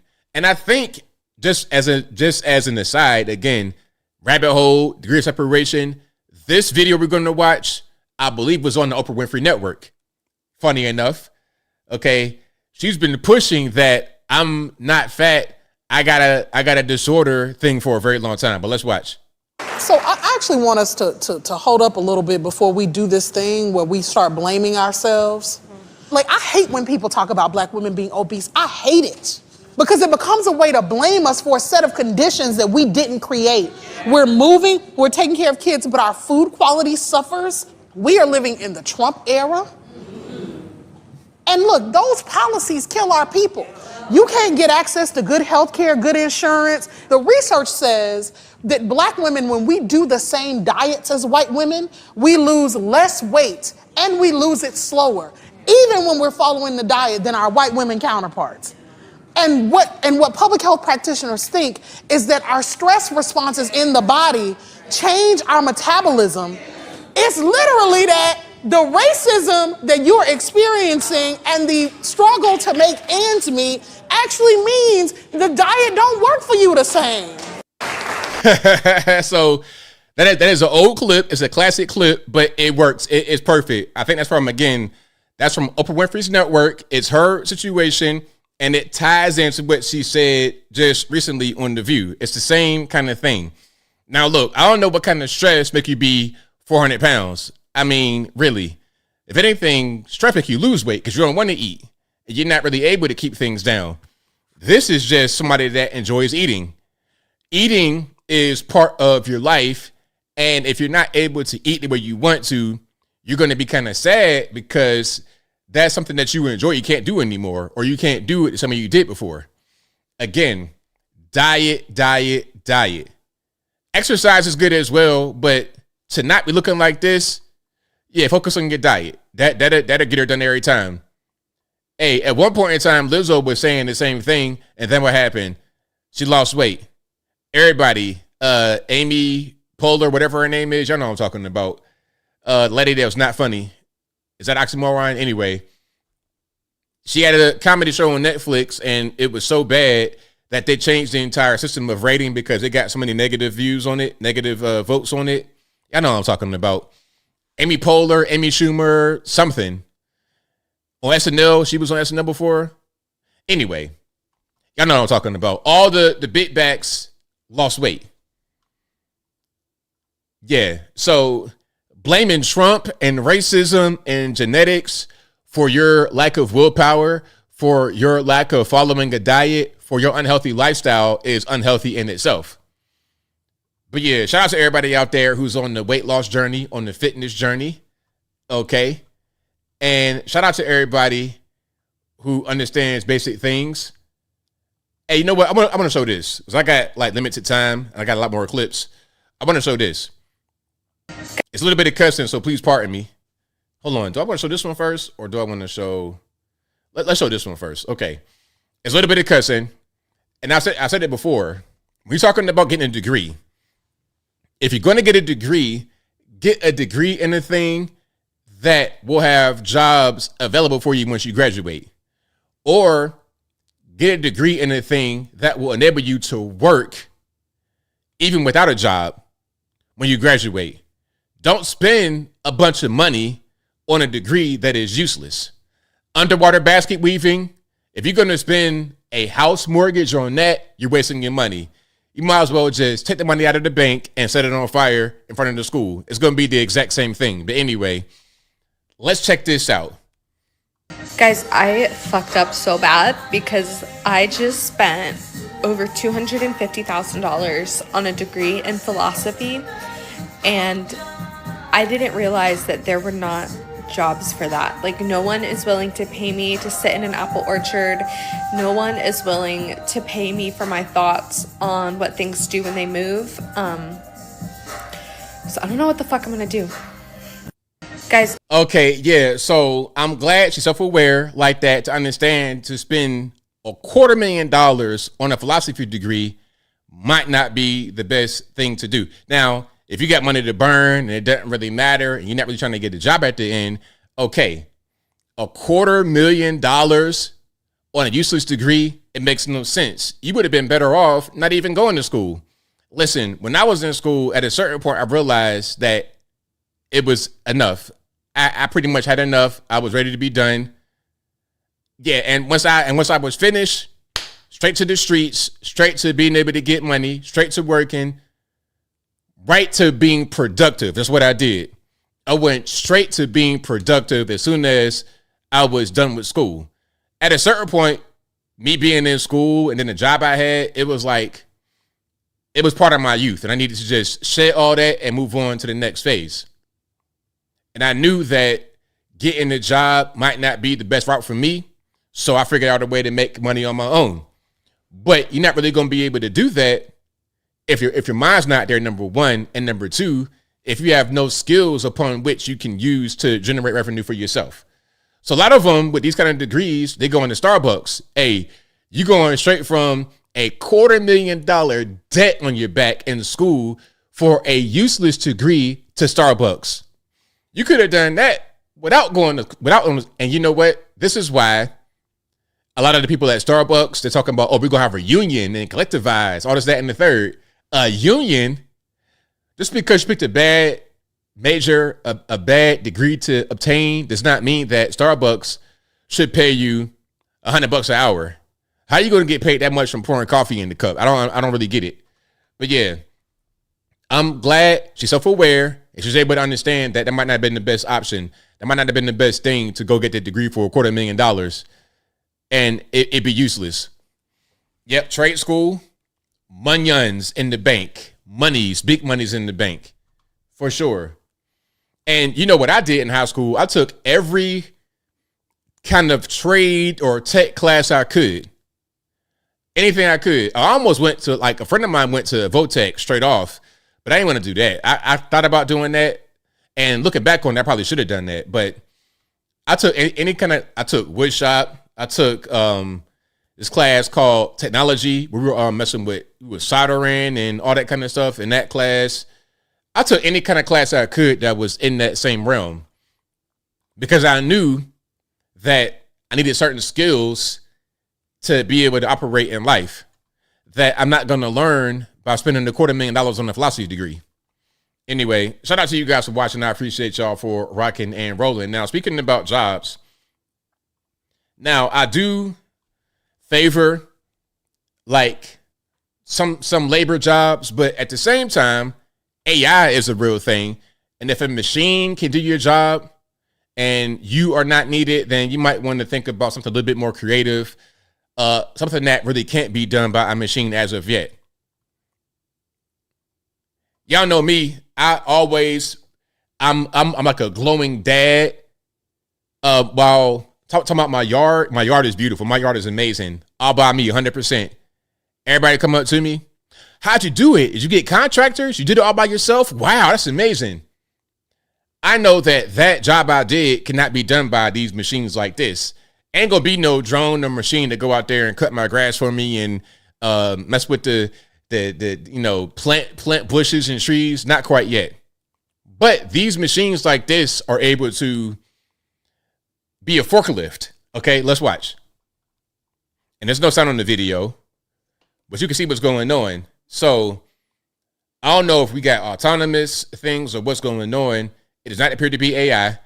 One thing about AI, you can kind of tell if it's AI a lot of times by the text. If it's not perfect, if it's kind of like weird, that's usually a good indicator of AI.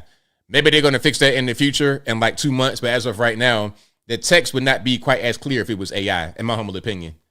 So look, these machines go up under the pallet and lift it up enough to move it. Now, that whole process right there could be autonomous, fully autonomous, or the guy he's controlling it with a remote probably. But I don't need a forklift for that. I don't need a human being to wreck their back for that. I got this little machine right here. Throw up underneath, and then it's done. Yeah. Your back breaking labor that could be done by a machine, ultimately a machine can do it. So if you see that going on, and you're thinking, hey, you know what? I want to go to college. What should I do? Robotics, AI, technology, building machines like this. You could do that. If you want to be a software developer, I would not do that. I would get into more of the hardware space, hardware like machines, robotics. That's what I would get into if I wanted to get into the tech space. I would not get into trying to be a programmer or nothing like that, because with the way AI is, you don't even need it. When I was coming up, I remember coding and Dreamweaver and Notepad and stuff like that. doing HTML, CSS. I know how to do all of that. I can still do a little bit of coding right now, but that's what it was back then. Now you don't need to do that. You don't need to code. I mean, you could go in there and maybe, edit some things or correct some things, but with the way AI is, you could just tell it, okay, make a beautiful website for me, code it, make it compatible with WordPress. Okay, boom. You get all what you need, right? It's to the point where you can make a WordPress theme with AI and not even pay to make one. That's where we're at in 2026. Back in the day, I got paid to do some websites, some maintenance, the things that AI can do now. But people talk about, AI is going to kill jobs, going to kill productivity of people, all this, that, and the third. But ultimately, times change because the jobs that were available to an average American 100 years ago are not really available now. And they may be available, but not in abundance. At one point, we were a 90% agrarian society, meaning that we were all farmers. Are we 90% agrarian now? No, we're not. So to those who were a farmer back then, what was the thought process? I'm out of work. I'm doomed. I'm never going to be there. But obviously, as times change, human beings are very resilient. We're going to adjust. And now is a period of adjustment. And you got to change. You got to just roll with it.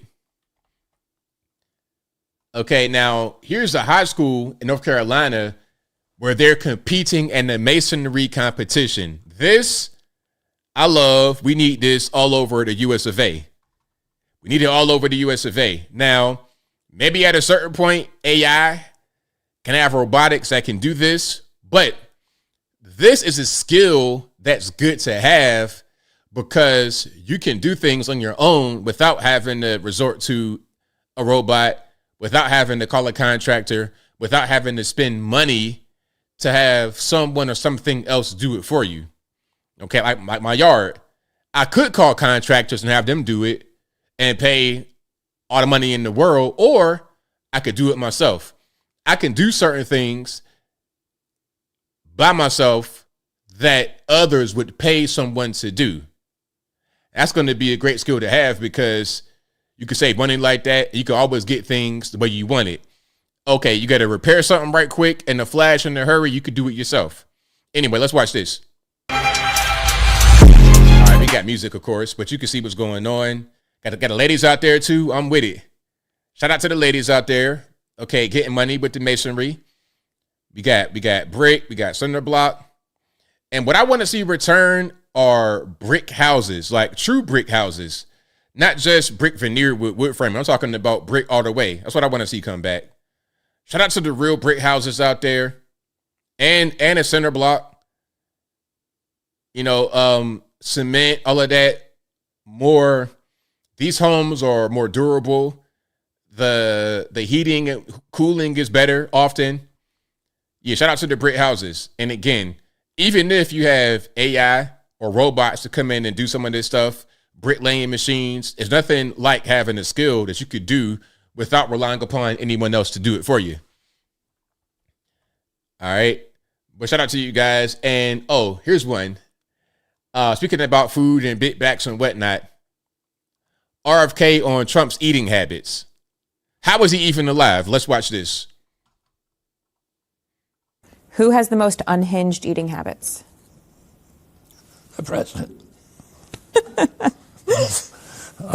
The interesting thing about the president is that he eats really bad food, which is McDonald's, and then, candy and Diet Coke. But he drinks the Diet Coke all times. He has the constitution of a deity. I don't know how he's alive, but he is.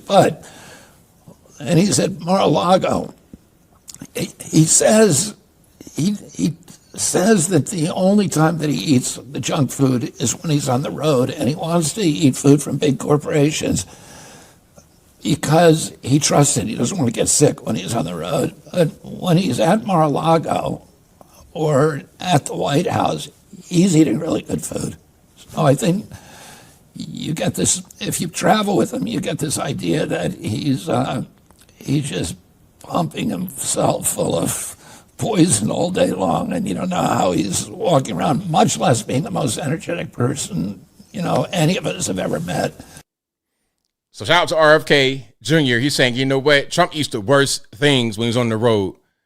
The worst, the McDonald's and all of that. I get it though, because, okay, he's balanced. It's not all the time, because the way they want to frame it in the media is like he's eating McDonald's every day.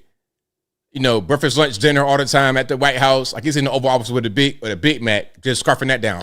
It ain't really like that. It's like, okay, when I'm on the road, I can get some McDonald's because I know what it is and I trust it. Versus going to a brand new spot, I don't know what they got going on, what kind of way they prepare their food. I don't know what's happening.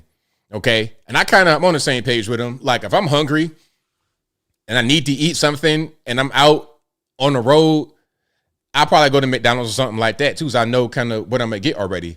I did that when I was traveling from Virginia to here in Tennessee when I first moved here. 16-hour drive. And I got a quick story about that. Then I get to the calls and super chats and everything else with a quick story. So before I moved to Tennessee, it's 2017 in December, right? Or November. No, I think it was December I moved here. Well, I had an apartment at the time, 2-bedroom apartment in Virginia, and I packed everything up in the U-Haul, and I was going to put my car at the time, it was a Toyota Corolla, on the back trailer. So I take it to the place to put it on the back trailer, and funny enough, it was a big bull dagger to put it on the back. She was like, they ain't going nowhere. That'd be right on your truck. You be nice and good on the road now. I'm like, all right, thank you, Miss Bull Dagger. I appreciate you for helping me with the vehicle on the back of the trailer. But anyway, I could not keep the vehicle at my apartment. I had went to a hotel and I packed everything up. I had no bed or nothing to lay on. I'm like, okay, let me go to a hotel, park the vehicle with the trailer on the back in the hotel parking lot.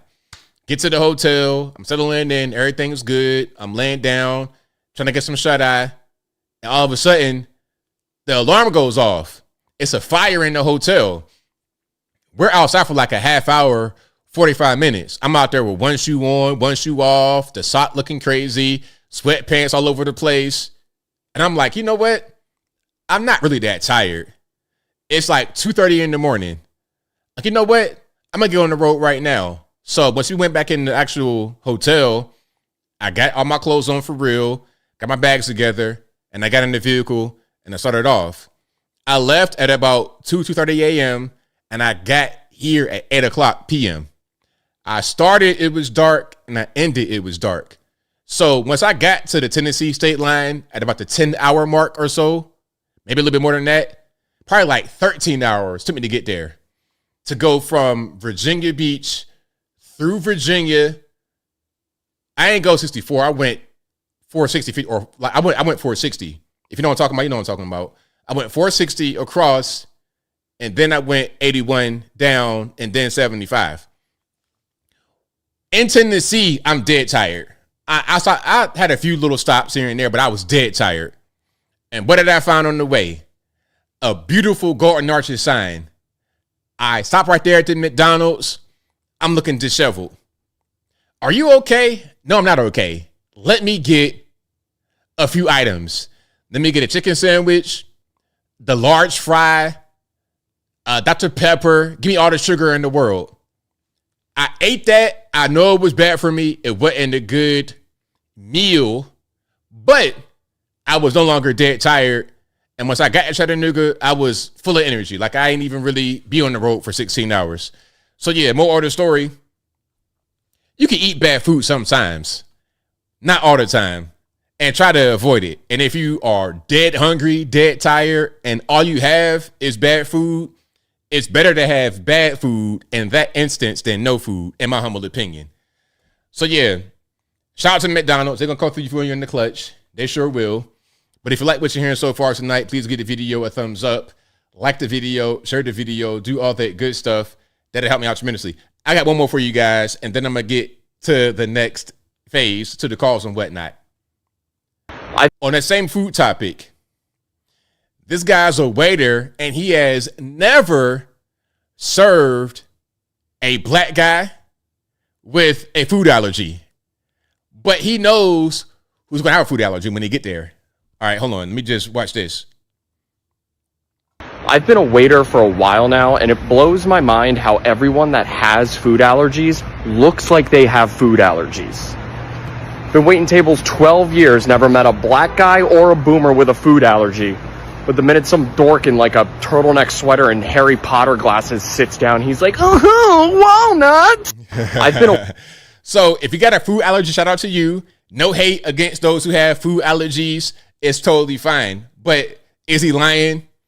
You know, the boomers, people, the black guy, I don't have no food allergy.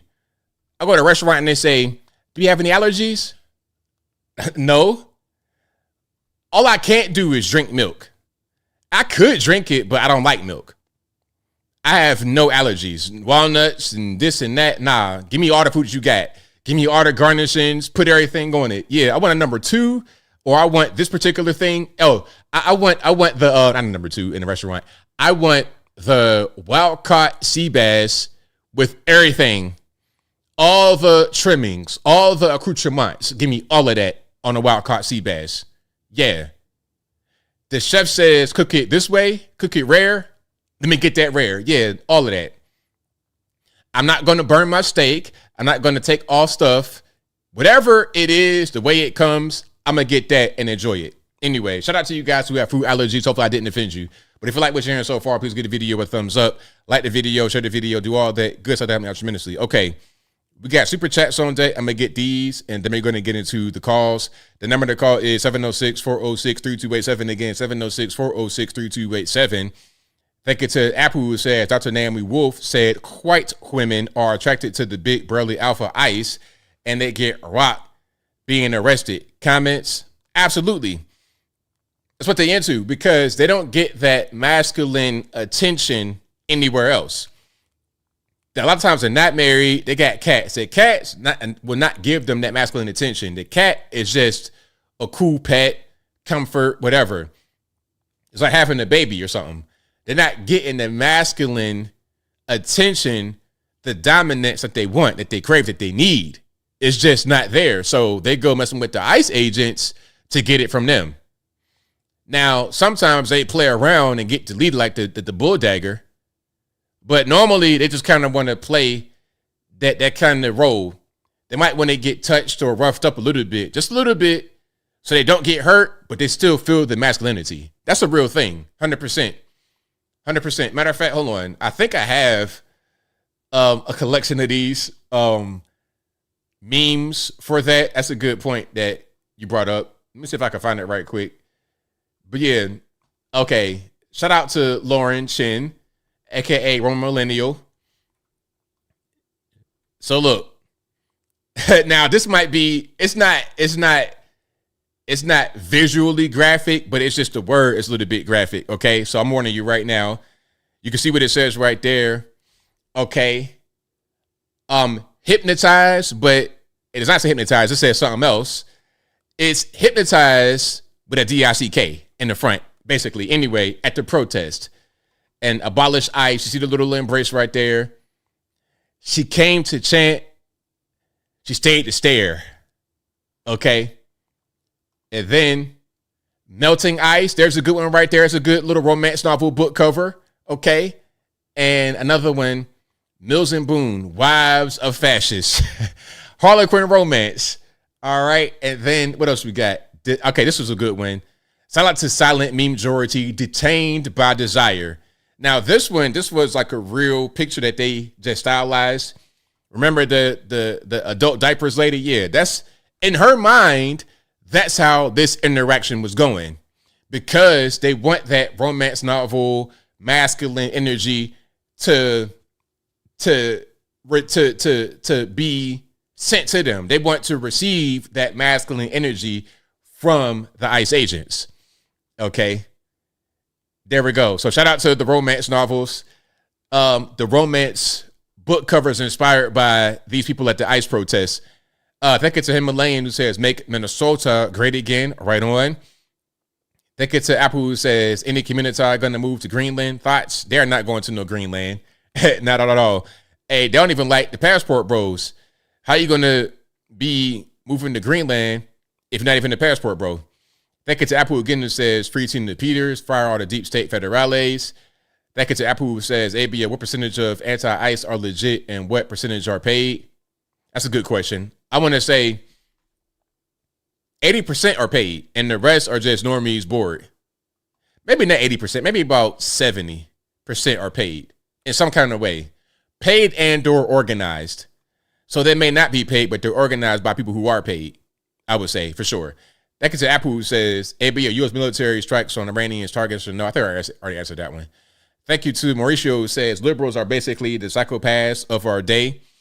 Right on. Mauricio also says, Joe always ever was a disaffected liberal. They're a big group. Thank you to Mauricio, who says, it's never about the next cause. It's about how much feminists hate American men and wish to obstruct absolutely anything we do to run the country. Right on. Thank you to Twisted Clown, who says, ABL, big backs don't get tattoos, they get paintings. Hey, that's a good one. He said, big backs don't get tattoos, they get paintings. Very funny. Thank you to Design, who says, Bull Dagger in Minneapolis tried to buck on ice and found out she did. Thank you to Twisted Clown, who says, too many Hillarys will get your computer deleted. That's right. Twisted Clown also says, Big Bat Jane, not Mickey D's.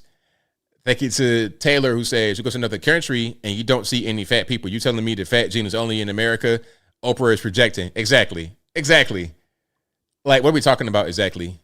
Thank you to Twisted Clown, who says, ABL's Big Bat Diet Program available on DVD. Hey, you know what? For real, while you playing, I might put out a guide for that because people need it. People do need it. They want cooking videos and everything. I got to show you how to cook and show you how to eat. I'll do that. That's fine. Twisted Clown says, big back stress about losing EBT $6,000 car. Yeah, they stress about losing the EBT benefit. Thank you to Whalers 860, who says, shocked Ilhan and Tampon Tim haven't been arrested yet. Well, hey, you know how it goes with these politicals. It's easier said than done. All right, the number to call again, 706-406-3287. The number is always in the description. It'll also be in a ticker below me. Let's go ahead and get cracking with the calls. We turn the phone lines on, and we will be ready to roll. All right, the phone lines are officially on. Did we bomb Iran just now? All right, do we have breaking news? What's going on? I don't see anything about Iran right now. 734, the line, who am I speaking to? Hi, it's Taisha from Michigan. How are you? I'm doing well. About yourself? I'm good. I just wanted to call in regarding the Ford workers. So my mom works at this plant, and I don't know, like, where do we come out at where now you can just start talking crazy to people while you're at work, and people want to say freedom of speech as if you're not representing the company when you're on the clock. Like, that was 100% unacceptable from the worker. Once you clock in, you represent the company, not yourself. If he was maybe at a rally and he decided to show up and yell that, that's one thing, but you're clocked in at work. You shouldn't be doing that. That's just like cussing out your boss, freedom of speech, because they made you feel some type of way. You would no longer have a job. Now, what is going to save him is the union. Had he would have been at a plant where he was a temp worker or maybe at a Walmart, he wouldn't be safe. He would be fired. Why do we continue to raise all of this money for foolishness? One example I want to give. If you're at a restaurant and the servers tell you, F you, you're going to ask to speak to the manager, and then you're going to expect for that worker to be reprimanded.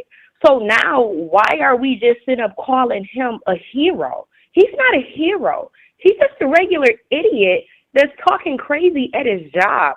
Like, if you look at the comments, everyone is calling him a hero. He's not a hero. He's just a dummy. Like, I just do not get it. We justifying, not even we, they're justifying any and everything these days. I agree with you. It's really crazy at the job. It's like you said, if I'm outside of the protest, something like that, or rally, that's much different. But at my job, I'm not doing anything like that. I'm here to get this money.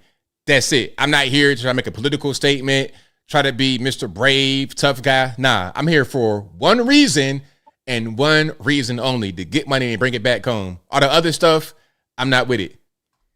Exactly, because he would have been crying had he would have got fired if he wasn't at the union. So, and another thing, people know where to play those games at, because he wouldn't have tried that had he not had that union backing him.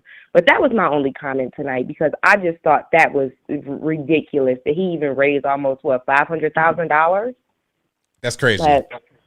But you guys have a good night. Hi, chat. And, talk to you later. Thank you for the call. Appreciate it. Great call. Shout out to her. Fantastic call. Let's go to 860 on the line. How am I speaking to?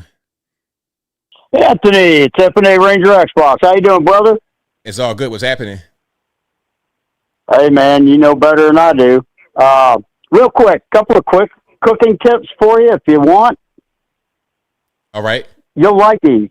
I've been cooking since 1965 when I was 5 years old. Anyway, I have a split sink, stainless steel. And when I'm making a big Italian, like lasagna or something, and it's messy and I got crap on my hands and I don't want to grab that bottle of soap, to wash something off in the sink real quick, I'll wash my hands. You know what I'll do to avoid putting my dirty hand on that bottle of soap? I will take a little puddle of soap and just pour a little puddle in between the two sinks, and I just tap my fingers in it to wash my hands, or I'll tap my little brush in that and wash off what I got to wash off real quick. Just a real quick tip on, sometimes you're like, I got crap on my hands, and you don't want to grab the bottle of soap, or you don't want to touch the soap dispenser. Just a little trick I do. Okay. But another thing is air-fried French fries.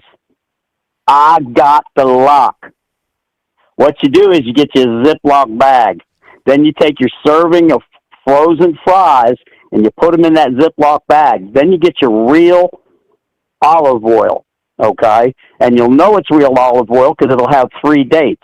The date harvested, or the date planted, or growing season. It'll have 3 dates on it. The last date will be the harvest date, and then it'll be the cold press date. And it will be in a dark glass bottle. That's real olive oil, and it's not cheap. You just take your French fries, put your serving in that Ziploc bag, drizzle just enough oil in there, and then you close the bag and you knead it around till you get a little bit of oil on all the fries. You don't want them soaking. You just want to get a little bit on each one, get the frost off. Then you put them in the air fryer. Then you'll get golden brown fries all the way around, because what I discovered is if they still got the frost from being frozen, that's the side that's going to be raw when you pull them out. Nobody wants to eat a half raw French fry out of the air fryer. But anyhow, that was my tips. Now, what I want to discuss was Renee Good getting shot. She went through an emotional time with her husband passing, and I feel for her on that. But she got involved with the lunatics that were running one of the schools for her son. And there are almost 400 private schools that are supposed to be elite education centers in America that are owned by a Chinese billionaire. And I'm pretty sure that's where this transgender ideology comes from, because everything that's going on is psychological warfare. And once you study psychological warfare and how it operates and how it functions, and I performed it for 3 years against the Soviet Union.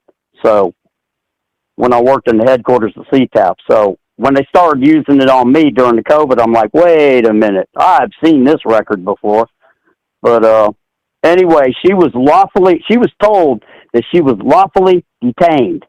At that moment, she should have just surrendered to law enforcement, because ICE has the legal process for an illegal alien is to identify you. Are you a citizen? If you're not, then you're going to be removed because you don't belong here. And that's not racist.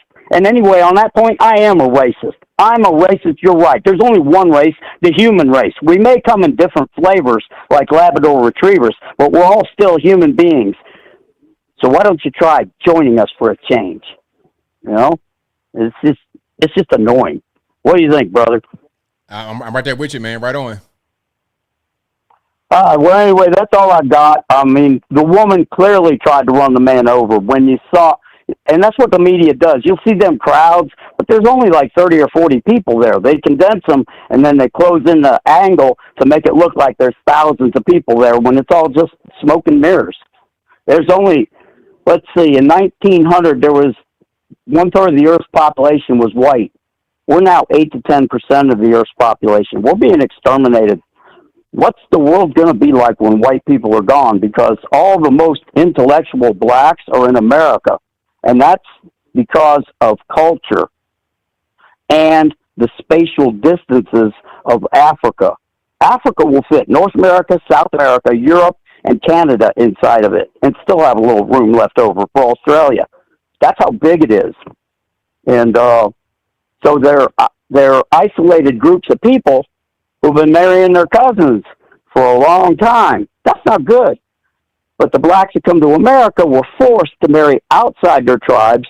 Therefore, they got a bigger blend of genetics to dilute the inbreeding that had lowered their intellectual level. It's not racism. It's just distance, culture, and circumstance. I'll close with that, brother. You have a good night. God bless you, and I love you, ABL. Been a long-time listener, 5 years or so. You have a good night. God bless America. And Donald J. Trump. Bye. All right. Shout out to my man for the call. I certainly appreciate him. And shout out to you guys for rocking and rolling with me. Again, the number to call is 706-406-3287. The number is always right there in the ticker at a certain point, and is also always in the description. Again, 706-406-3287. That is the number to call. Shout out to you guys who have called so far. Let's go to 501 on the line. Who am I speaking to? Yeah, this is Robert. All righty. What's going on? Not too much. I got a question for you. Do you believe the reports that come from James O'Keefe? Which reports you talking about? Like whenever he goes and does like the undercover investigation. I mean, you should be more specific, because like it's an investigation. It's like, okay, if he's talking to somebody and they're talking, what is not to believe? Well, no, I was just wondering if you, like, you took, some of his stuff into like food for thought, or it's something that should be looked at. Okay, I think that do you want to ask something about like a specific thing that you saw that you had a question? Yeah. Okay, go ahead.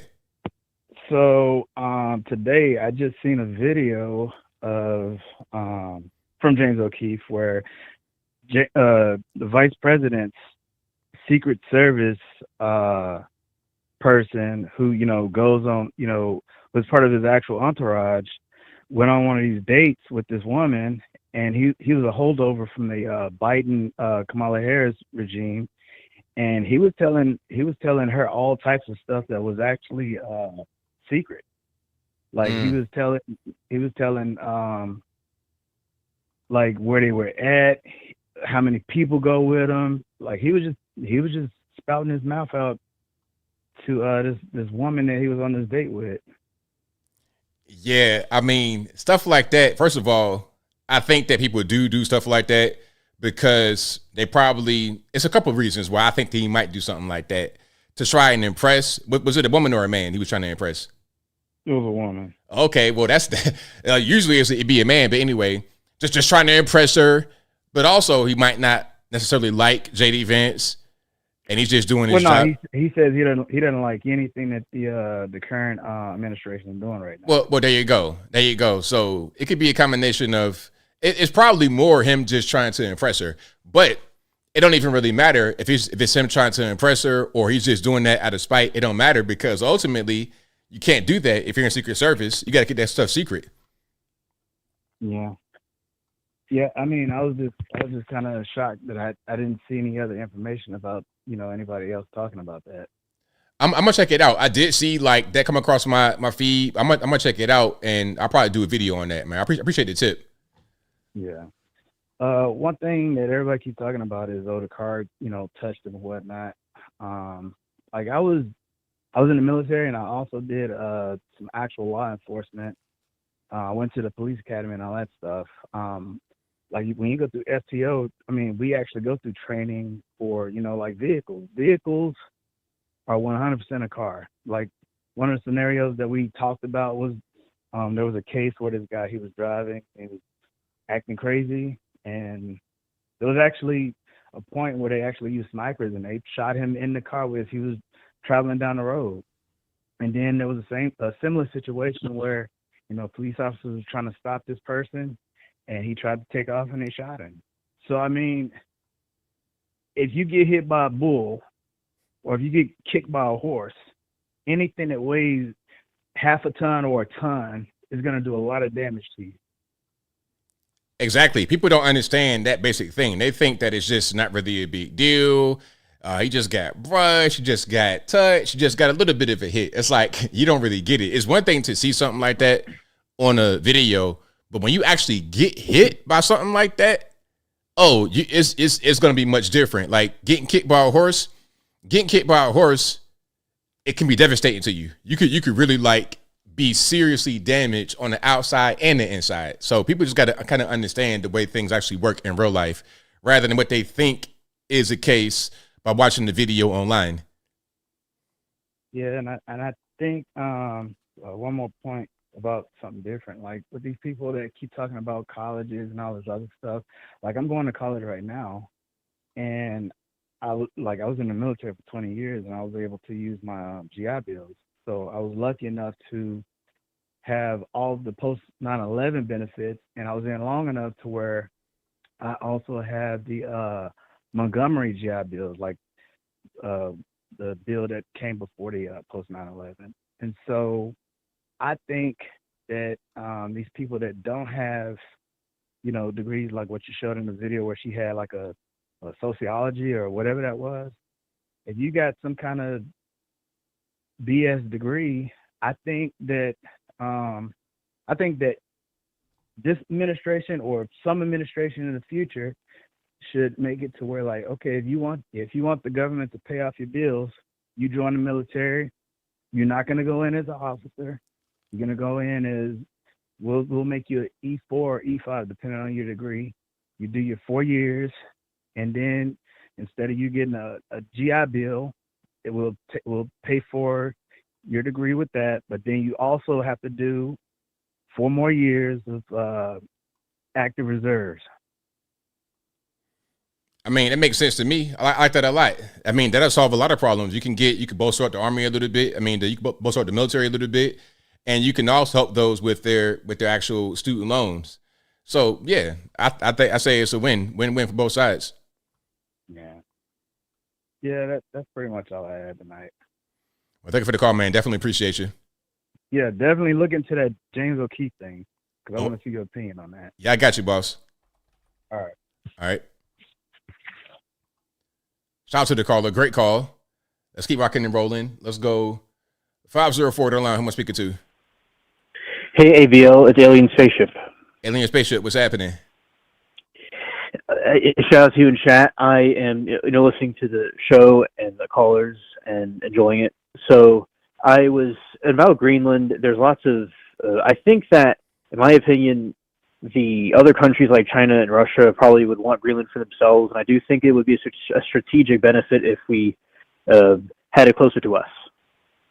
Yeah, absolutely. And the problem with them remaining part of Denmark or becoming totally sovereign is that they're not going to be able to handle Russia or China if they aggress upon them. So we have the best chance of being able to do that. It'll be the best thing for Greenlanders and also for the Western Hemisphere if we're able to acquire that. Yeah, I do agree, because if there's like a saying that somebody doesn't take it, someone else will take it. So there will be, in Greenland is, I would want to say that it's the population is like what you were saying last time. It was the probably the indigenous people. You could correct me if I got something wrong with that, but I don't think the Vikings. I think there were Vikings there, but I know that there were indigenous people in that region. Yeah, I mean, the Vikings came later. Like, they came as part of like an exploratory group. It wasn't like the Vikings are native to that part of the world. The Vikings are over there, Sweden, Denmark, over there in the northern European region. But Greenland is not Europe. Greenland is North America. You see? So yeah, they came there much later. And now, even today, Danes are only about 7 to 12% of the population. And those could even be considered to be Vikings because the Vikings were in Denmark as well. The native population is a majority. Yeah, I agree. And the Vikings were, from Northern Europe and Denmark, and they went to England. And I'm partially related to them, which, many people all over the, world in the in Europe would be related to them. And yeah, and they were like, pirates of the northern seas. And I do agree with you about that. And as I said, like, I knew about Greenland, but I didn't really remember about Denmark having a claim over it. It kind of reminds me of Antarctica, but I would think, as I said, a superpower like China, Russia, or America probably would eventually acquire it, because I don't know if Denmark would be able to defend it, in my opinion. Yeah, they couldn't, because they don't have the firepower. They're going to be relied upon the UN, and the UN really is funded mostly by us. So it's like, let's just let us do it. Yeah, I remember Trump was the other day, he will talk to people that when he's giving, people from the media will ask him questions, like he's at flying somewhere, and they will say that he asks them which news agencies they are with, and then he makes like a commentary about it. He's real funny about it, and he was talking about the UN, but the UN doesn't really like do anything for us. We do a lot of stuff for them. Exactly. Yeah, and there's a term which the pronunciation I'm not 100% certain about, a Pokmenton village. It was it's something like in Ukraine where this prince was trying to impress Catherine of Russia, this empress, and it's this village that looks real, but it's actually not real, and it was like fake buildings over like buildings that were falling down and being decrepit to make an illusion. I do think a lot of the stuff in politics, especially from the other side, that's what they're doing a lot of the times. And they also, I do believe, are doing psychological warfare. Oh, of course. Absolutely, they're doing that. Yeah, and something that I've been seeing recently on YouTube is the ICE protests over the shooting that occurred, and there's these people stand out, and some of these people are wearing literal clown pants, and they have these horns, and they go and chant for about hours and hours straight, and they're doing the same thing they always do, and they really are like modern day clowns. Absolutely, that's what they are. I mean, we saw the guy with the striped shirt looking like a pantomime out there pretending to be hit by the Tennessee State Patrol vehicle. Right. Yeah, and there's times where there's protests for different things throughout history that were good, and they did it correctly. But these people, as I said last time, they're not getting anywhere, and they just make themselves look foolish. And a lot of these people will have like socialist shirts, so they're not even caring about anything else but spreading their strange political ideology that's trying to destroy our, republic democracy we have. Exactly. And with the psychological warfare, they were, like you said last time with Yuri Bezmenov, they were able to corrupt the youth in the college campuses to turn them against our country. But now with the media we have, with YouTube, with the internet, we're able to expose things easier than they foresaw. So that's why their plan is not going as planned, and they're being foiled by our truth. Right, exactly. The spread of information so freely is ruining a lot of plans that may have been laid many years ago. Yeah. And I also am suspicious of the way China, Russia, and Iran, that group. I have suspicions of them, how they're dealing with things, but I'm glad that Trump is in there to deal with that, because they probably would have, if we didn't have him in there, they would have probably done a lot more things to us or around the different regions than if he wasn't in there. Oh, absolutely. Yeah, I thank God that he's in there, because if he wasn't, we have a much different country right now. Right. And thank you, ABL, for taking my call. I really appreciate you in chat, and have a good night. Thanks for the call, man. Definitely appreciate you. Okay. All right, shout out to the call from Alien Spaceship. Always a great one. And shout out to you guys again for being here. You guys are the best audience anywhere on these interwebs. If you like what you're hearing so far, if you enjoy what you heard tonight, please give the video a thumbs up. Like the video, share the video, do all that good stuff. That'll help me out tremendously. Now, there was a guy in the comments talking to me a lot. Are you going to call in, bro? Did you call in already, or what's going on? I try to invite people. It's like, hey, you know what? You're in the comments. You got a lot to say. Are you going to call me? Maybe you already called. Maybe you didn't. I don't want to put you out there if I'm incorrect. But the time is now. If you're in the chat and you want something, okay, we got a call right here. Let's see who it is. Who wants to get to 236 on the line? Yo, this is Who Fix. All right, what's going on? How you doing, man? It's all good. Man, I've been watching you for a while, man. How are you doing, bro? And yeah, it's just crazy night to call because I haven't been in the politics for a while. So I've been getting like really back in like seeing what's going on. And I don't know, what do you think overall with like Trump's like presidency and stuff and going into 2026? I like it. I think he's doing what needs to be done. I like the direction the country is going in. I like the things that we have going on. I like the ideas that we have. I like it overall. You like it, but what about the repercussions of like the actions that are being taken? What do you think is going to happen coming into like the next year? Because he still has like 3 years, and this is not only a second term, which I thought he should have had a second term in 2020. But the way he is acting right now with certain things, I'm just kind of worried, you know? What are you worried about? Well, the state of other countries that these actions are doing, like tariffs, for example, like totally ruined economies, at least like the Canadian economy, like there's huge layoffs. It came right back up with the stock market, but at the end of the day, it's like you're seeing like destabilization, like Iran and shit. Like, sorry for the cussing.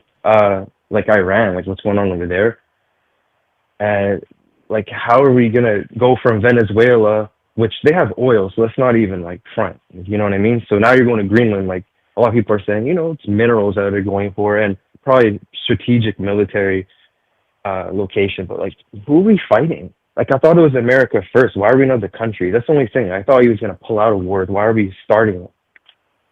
Okay, so you asked me a lot of questions there. So let's talk about let's talk about the idea of war. Now, where is the war at in Venezuela? Okay, see, when we get into the Venezuela war, I have not looked into that, but I do understand that there's always been something with Venezuela. I've seen clips. Remember, who's that guy said, oh, the Venezuelans in that Owen Schroyer clip where he was on the street? I don't know. I know there's been a lot of stuff there with the U.S. I'm not sure of the relationship, but like, I mean, there was literally no offense. So there's no defense really to get the president, right? He's like staying with 6 9 in jail now. Like, you know what I mean? I'm saying though, like there's no opposition. That's my point. So where's the war at? Ain't no war. Did I say war? No, I meant like what's going on with when he's literally going to other countries and, you know, doing what he wants, bro. Like, what the hell? So what if there's not going to be a war that happens as a result? Then what is your concern? Like, what made you go into Venezuela and do that? What are you trying to do with Iran? Like, how? It's always got to benefit the U.S., but like, what's the benefit of ICE going in with a judicial warrant that doesn't have the judge signature? Slow down, because you asked me. Let's do one thing at a time. So Venezuela, the reason we're going to Venezuela is because China and Russia were already there and they had a strong influence on it. So if they're able to have a strong influence on Venezuela, that's a direct security threat for us. It's just like what they did with Cuba back in the day with the bed pigs and the missiles pointed at us. It's the same exact thing because China wanted to build a military base in Venezuela. So I don't think a Chinese military base in Venezuela would be a good thing for the USA. I think that'd be a security concern. Also, Venezuela only produces 20% of their capacity in oil. Why? Because the oil that they do produce is not the oil that can be produced is what Americans are better able to process because it's that heavy oil. It's a different kind of oil than, let's say, Afghanistan or something like that. We can process that better. So if we are able to get more of a foothold in there, we can benefit them by producing more or refining more of their oil. So we get more and then they get more money. If we do that, then that's going to kind of put China and Russia at a disadvantage. And that's the whole game that we're playing. Now, speaking about Iran has been a problem for a very long time, and they're a nuclear threat. Iran, with all the Islamic stuff going on, they could produce the ultimate terror attack, which is to nuke somebody because of their religion. And the people there are divided. they don't really want the regime that's been there since the 1970s when they had the whole Islamic takeover. They don't really want that. They want to be more independent away from that, which is why they're in the streets protesting, because they smell the winds of freedom upon their shores. They want us to come in there and help. That's the whole thing with Iran. Okay. I just want to know what U.S.'s involvement with Iran was. And because people are saying a bunch of stuff saying, oh, yeah, it's like America's like the trigger for it. Like, that's why they're, it's mostly economic base. And then I see the tariff. So it kind of makes sense, right? So it's good to get your context. Just one more last thing. With the local kind of Minneapolis stuff, it's touchy. I'm going to be honest, though, and I'm not trying to trigger anyone here, but, like, I just see people just talking about certain, like, unaliving someone, bro. Like, that's not and this person had, like, 3 children. This is a mother of 3 kids. And it was an icy road. I see people saying, oh, she was turning away. It was, first of all, the guy was kind of head of the hood. I don't even know if, like, she could see the guy. She's obviously got high blood going because she's getting, talked to by all these officers. She's obviously there for a reason, which I think people should ask why people are stopping ICE, I guess, whatever they would be classified as. But she was trying to get away, or she was trying to run into I don't think she's trying to run into the guy, because there's a video where, and I didn't see it, but there's another video where it talks about the lady. She's like, or it shows the lady talking to the officer. She's like, oh, like, she's basically saying, I'm not mad at you guys. Like, I'm not, it's obviously not personal to the officers. It's just she doesn't like what ICE is doing. And that's what all these people are protesting, right? Or whatever you want to, disrupting them. It's just the basis of, like, there's a lot going on there. And I just don't see why the use of force that's under the Trump administration, I'm not saying it's Trumpist, I'm just saying, why is the force being justified when, dude, she got shot in the head? Like, there was no reason for that. Even if she got hit, if she's trying to go, like, just chase her. Why, and pull over and, get a dog. Okay. The fuck? All right. Now, Sorry, hold on. Sorry for the cussing. Hold on. I'm going to slow you down. Okay. Let's just talk about that for a moment. Okay. Now, she hit him with the car. Can we agree on that? Yes or no? Yes or no? Yes or no? In front of the car. Did she? She hit him. She hit him with the car. Yes or no? Yes or no? I guess. Yeah, but I have. Okay. So hold on.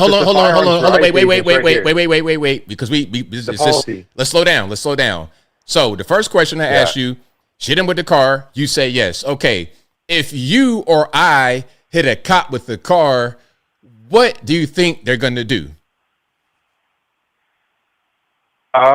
Well, it depends on their policy, right? Because they follow. No. I didn't say. No, wait. Slow down. Hey, come on now. You were doing good. Let's slow down. I'm just trying to help you out. Okay. I'm not Carlos. Don't worry, bro. I'm not here for that. It's all good. But look, I asked you, what do you think they're going to do? I asked about policy. I said, what do you think? If you or I hit a cop with the car, what do you think they will do? What do we think? What do you think? But it's not policy, though. No. Come on, look. You're not listening. You're not listening. How old are you? I'm mid-20s. Okay, that's what I thought. But look, listen. Okay. Listen. I'm not asking you. I'll just listen, sir. Listen. I'm not asking you about what the policies are. I'm not asking about any laws. I'm asking, if you or I hit a cop, what do you think in your mind is going to happen? If I hit a cop? Yeah, like if I'm hitting a cop in anything, they feel like their life is in danger. Actually, it says right here what it is. What it says. I'm asking you, sir, listen. No, because the word believe, I know what you're saying. They believe they're facing a threat of deadly force in a moving vehicle. Yes, for sure. Okay, so what's your answer? Yes, for sure. What? That's where and this is another gray area. Right? I need you to articulate. I need you to say what they're going to do. What are they going to do? But Don't read nothing. Trained. Don't read nothing. Listen. You're not listening. You got problem with listening. Oh my God, ABL, come on, bro. I'm not these guys, bro. I'm not these leftist guys, man. I'm just trying You're not a leftist, but you're just young. I got a nephew just like you. My nephew is the same as you. He don't listen either. Y'all the same age. Y'all don't listen. I've been listening to you since you debated Destiny years ago, bro. I've been watching you since you did the Childish Gambino video, bro. That shit was fire. Oh, sorry. But see, when I'm talking to you right now, you're having a hard time being able to listen to me specifically because I'm asking you not to read anything, not to dig up policy, not to do anything other than just use your brain. If you hit a cop with a car, what do you think? Not what you read. I'm not done. What do you think? Not what you read, not what you saw. What do you think will happen? Answer the question, please. Two things can happen. Either they're going to open fire, or number two, they're going to chase me down and apprehend me. So if you hit a cop with a car, it's reasonable to think that you're going to get shot, right? Not in that context. No. You just said it though. But this is where the protesters and people who see, I know that the Democrats opened they opened the front borders to the whole country. They shouldn't have done that. But I feel like the way they're going about this, it's stepping into constitutional territory. But look, it's stepping into gray areas. Okay, and they should have just patched the border. We got like no more time. I don't want to cut you off, but we got a little more time. So I'm gonna just end it with this. And I'll give you the chance to respond if you want to after I say what I got to say. Now listen. Okay. Thank you. I'm gonna just tell everybody listening, if you hit a cop with a car, they're probably gonna shoot you. And we can't say anything other than he did get hit by the car. She did it on purpose because we see her back up and aim the car and square her wheels with the cop and then press forward. The girlfriend said, "Drive, baby, drive." She was close to the cop. She was able to see him. He had the phone. You can see his perspective. He's looking like pretty much right in her eyes. She did it on purpose. If anybody does that, I don't care if you black, white, green, blue, male, female, random gender, you're probably going to get shot. We should all expect that to be the case, not to get chased or to shoot the tires. You're going to get shot and you're probably going to die. So don't do it. If you want to respond, you go ahead. Yeah, I don't want to, because it was hard for me to get it across. I was kind of not going with the flow there, but I'll try to make this brief because I do hear what you're saying. The thing is the basis of it. So with ICE agents, I shouldn't say they're officers. They are agents. I don't know what they classify as. Just the thing is the warrant system and how they're actually going and engaging with people have a problem with. Okay, like kicking in a door and saying and people are saying, "Where's your warrant?" There's videos of that too, with families sitting there, and they're not like some, Hispanic looking or Ethiopian. They're just like regular people. Like there's no way to know if they're a citizen. So ICE agents, they are equipped with firearms, but according to the policy here, it says that they're prohibited from discharging their weapons at moving vehicles generally. However, exceptions exist when agents believe they're facing threat of deadly force. So what the whole point is, they're thinking that the ICE officer was not, and this is where the word believes, I'm noticing, is difficult, because now we're having a gray area. You know what I mean? Yeah, I just feel like they should not be going about it the way they should be. That's all. And we shouldn't be mad at those protesters because we want to have our freedom as well. And America first, we shouldn't be taking over countries. That's all I'm saying. But ABL, I'm a big fan. Have a great day. Love you, man. Thank you for the call, man. I appreciate you. All right. Shout out to the young man. I appreciate the call for sure. Okay. But that's a wrap. That was a long call, but I wanted to let him, say what he wanted to say. All right. Shout out to you guys. I appreciate y'all for rocking and rolling. This past my bedtime. I got to get up out of here, but you guys are great.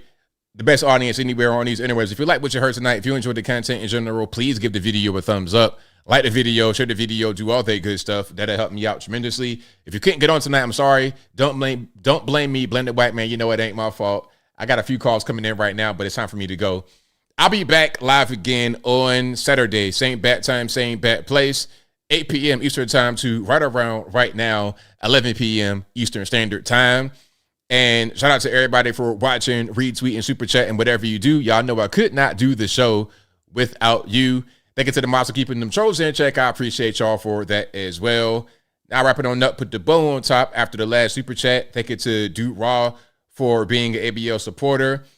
I appreciate you for joining the team. I think I got all the super chats now. That'd be your wrap. Shout out to you guys. I'll see you all in the next one. But until next time, y'all be safe. I'm out. And peace.